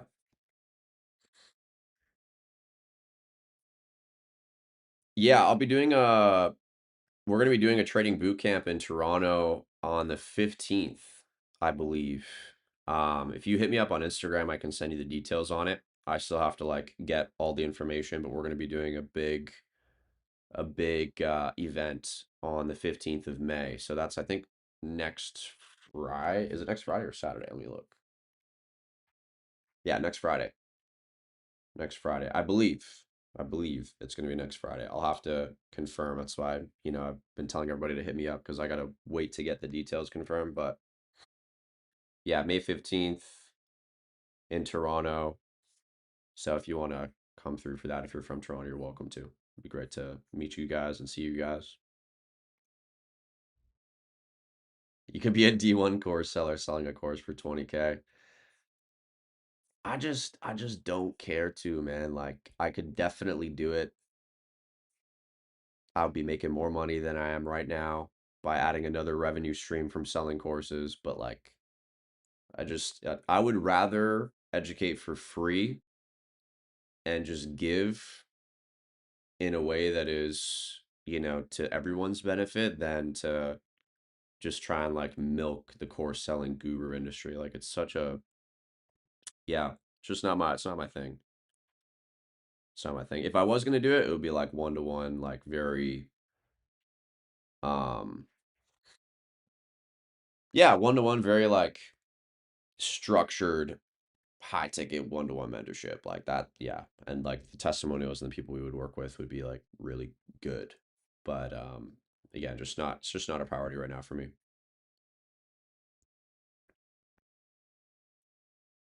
Um yeah, I mean to answer the question in the chat about leaving my previous platform that I was educating on, it had nothing to do with the platform at all, really. It had everything to do with just the opportunity that there was with the IB space and having a free community being monetized working with a broker was just way more lucrative than the network marketing trading model. So it just made sense to transition away from the trading network marketing model, which was what I was a part of for, I mean, 5 years, right? Like 2019 till 2025. So like 6 years actually, you know. It's like working as an affiliate to get paid a percentage of somebody's monthly subscription, or working with a broker as an affiliate and getting compensated on a more regular basis and a way more, I guess you could say, uh, like proportionate basis in accordance to somebody's trading volume. Like you might have somebody that signs up for a paid monthly subscription somewhere, and you might get 30% of that subscription cost. Maybe that's $50, maybe it's $100, $200, whatever. And you get that every month, which is not bad. Lucrative opportunity, good way to create an income stream. With trading, though, working as an IB with a broker, you have the potential to earn off of somebody's trading volume. So the fee that they're paying in spread or commissions to the broker, anyways, the broker identifies that, hey, you're bringing in new clients. We're going to compensate you based on your client's trading volume. So you might have somebody come in and for their first month trade 10 lots. Their second month trade another 10 lots. And then as they're gaining experience, as the capital they're trading with grows, the compensation is also fluent and growing naturally as the client is starting to manage more capital. So it's a very lucrative opportunity from that perspective, but also like you want to make sure you have a system in place that works, that's going to provide the client with results, that's going to, ultimately be to their best benefit, right? The goal with, IB is to have clients be seeing results, considerable results, consistent results, because that's going to be making them the most money, and it's going to be also giving you the kickback as an affiliate that otherwise the broker would just take and run away with. They're actually paying you some of that commission from the trading volume. So it's a very, yeah, that's basically why the transition made so much sense for us. And then we just launched this really dope VIP lifestyle travel club as well, where like we get 40 to 80% off hotels, cruises, all inclusive resorts. You get airport lounge access. There's like concert tickets for a discount, sporting events, different types of really cool activities for travel as well. So it's kind of like we got the free trading community and we got the VIP lifestyle travel club, and it's like the best combo because it's like once you start making money online, what do you want to do more of? Travel. So it's kind of, yeah, that's to answer your question in a kind of long roundabout way. How do we get a part of the IB program?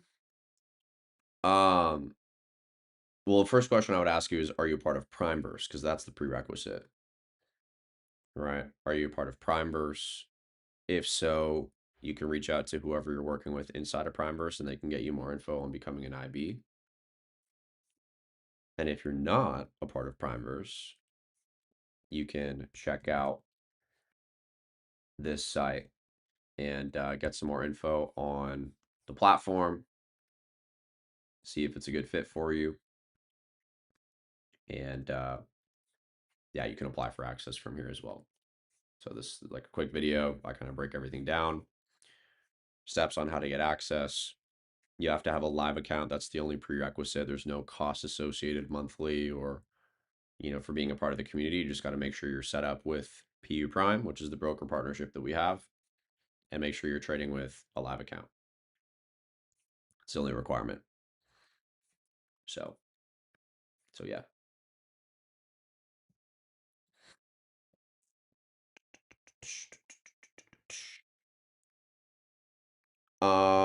What time would it be? Are you talking Ruben, are you talking about the Toronto event? Can you send the link for that? Yeah, I dropped it in the chat box. for the Primeverse overview and stuff. It's in the chat box. The yeah, yeah. And Primeverse Cleveland invited you. Okay, nice. Nice. Awesome. Yeah, we can connect on a call with Khalil, maybe. And then we can tell you some more about the IB opportunity for sure. For sure. If you reach out to Khalil, you can say like, "Hey, I was on a live session with Donnie and just curious to coordinate a call between you guys so that we can talk about IB, introducing broker IB. Not IV like the IV drip, but IB as introducing broker." What time for the Toronto event? Good question. Let me see. Let me see if I can confirm the details here. So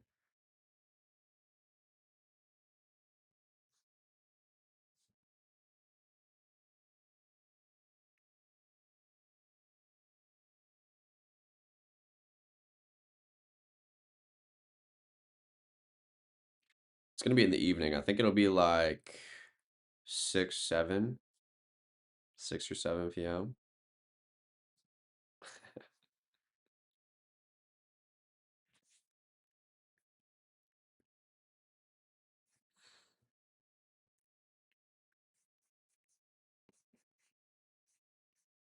Yeah, yeah, there is a fair value gap over here as well. This is true. Look at gold, man. Gold's flying. This was literally this was the buying opportunity on the retracement of the 5 minute. And I'm literally like, yo, I'm gonna go break even because there's a really good chance we bounce from here. Not thinking like, wait a minute, this is literally the retracement we were waiting for. We could also be buying this right now. So it's all good. It is what it is.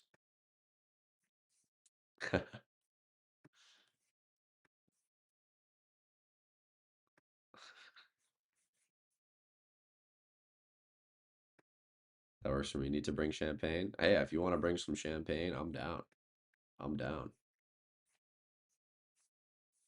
100%. Yeah, we'll get a an RSVP list going. So if you're planning on coming to the Toronto event on May 15th, it'll be in the evening, like, 6, 7 p.m. ish. Just shoot me a message on Instagram. I'll add you to like the RSVP list, and then we'll make sure you have all the details for like location, the exact time once I have all that details, all those details, I should say.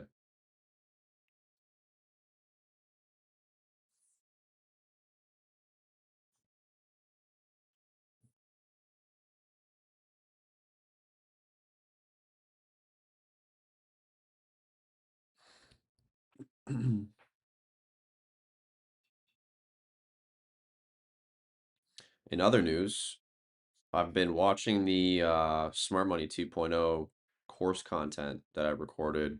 I'm getting the videos back from the editors progressively, basically like one video every couple days. Yo, outside of the IFVG indicator, probably my best piece of work.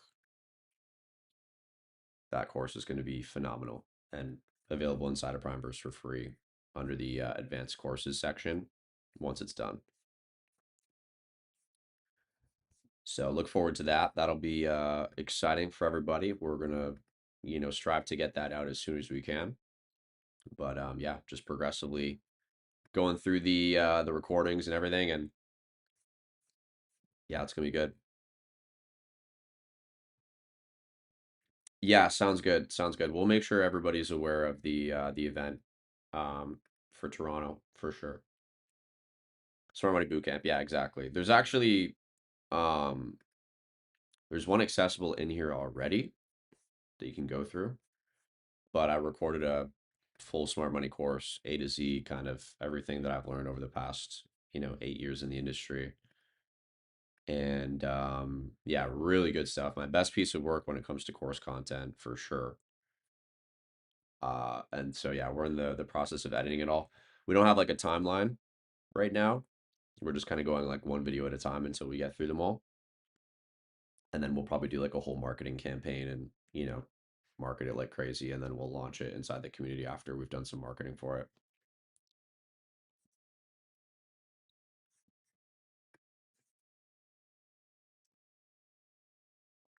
Should we sell gold now? I probably wouldn't sell gold right now. This is looking pretty good to trade higher.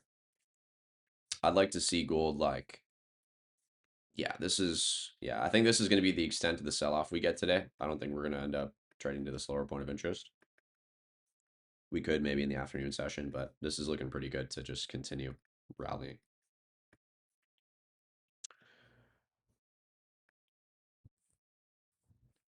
Any books you recommend? Um, yeah, I'll give you a couple. So, a really good trading book is The Disciplined Trader or Trading in the Zone. Both of those are really good, both by Mark Douglas. The Disciplined Trader, Trading in the Zone. Those are two different books. And then outside of trading, but just really, really good books that I could recommend would be, let's see here. Your Wish is Your Command by Kevin Trudeau. It's an audio series. It's also a book. The book is supposedly really, really good. I've listened to the whole audio series. I haven't even read the book, but I'm recommending the book because I know what's in the material. Highly recommend going through that book or listening to that audio series. Your Wish is Your Command by Kevin Trudeau. And then what else? Let's see. A good book that was like one of my favorite books at the time of me reading it was The Seven Habits of Highly Effective People. The Seven Habits of Highly Effective People by Stephen Covey. Really, really good read as well. Really, really good read as well. What's another one? I'll give you a fifth one, a fifth and final one. Let's see here. You could read.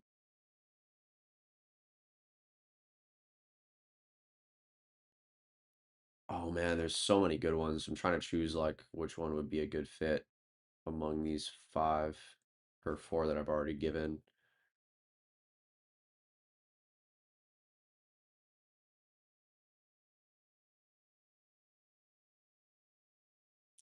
Um,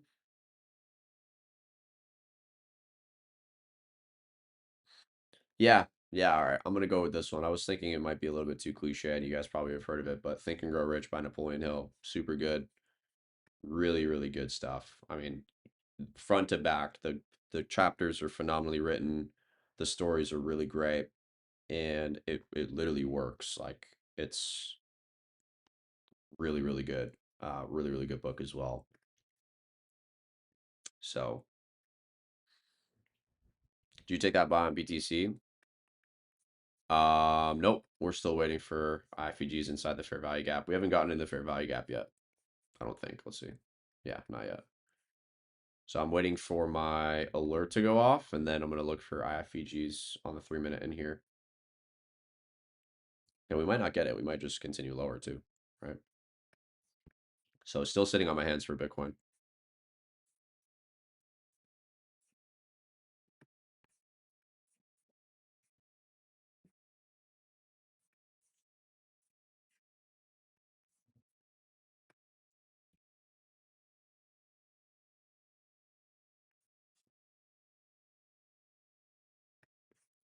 But yeah, those are five really good books. The Disciplined Trader and Trading in the Zone by Mark Douglas.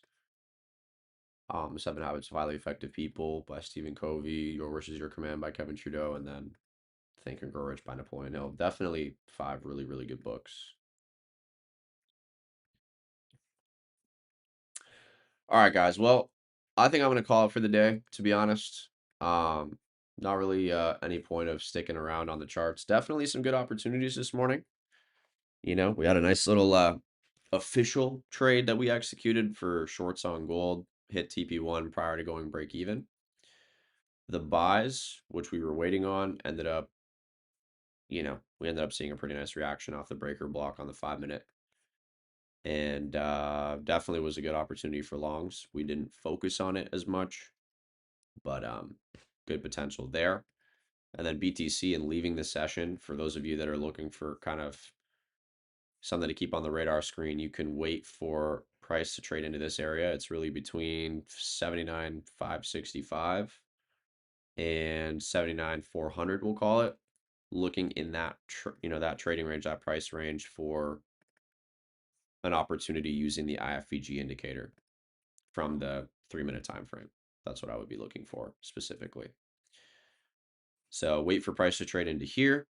Once we do, look for some sort of a bounce with entry parameters being shown from the IFVG indicator. So that's what I'll leave with. That's what I'll leave you guys with for today. But yeah, man, that's everything for today, guys. Hopefully you enjoyed the session. Seeing a question in the chat: how to effectively identify FVG. There is a video that I'm trying to think if there's one on my YouTube that is publicly accessible or if it's only inside of Primeverse. Let's see.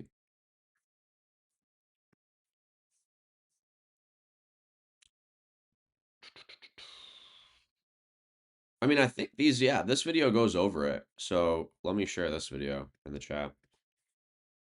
And for anybody watching the recording, it's the how to use the IFVG indicator video from my channel from about 2 months ago.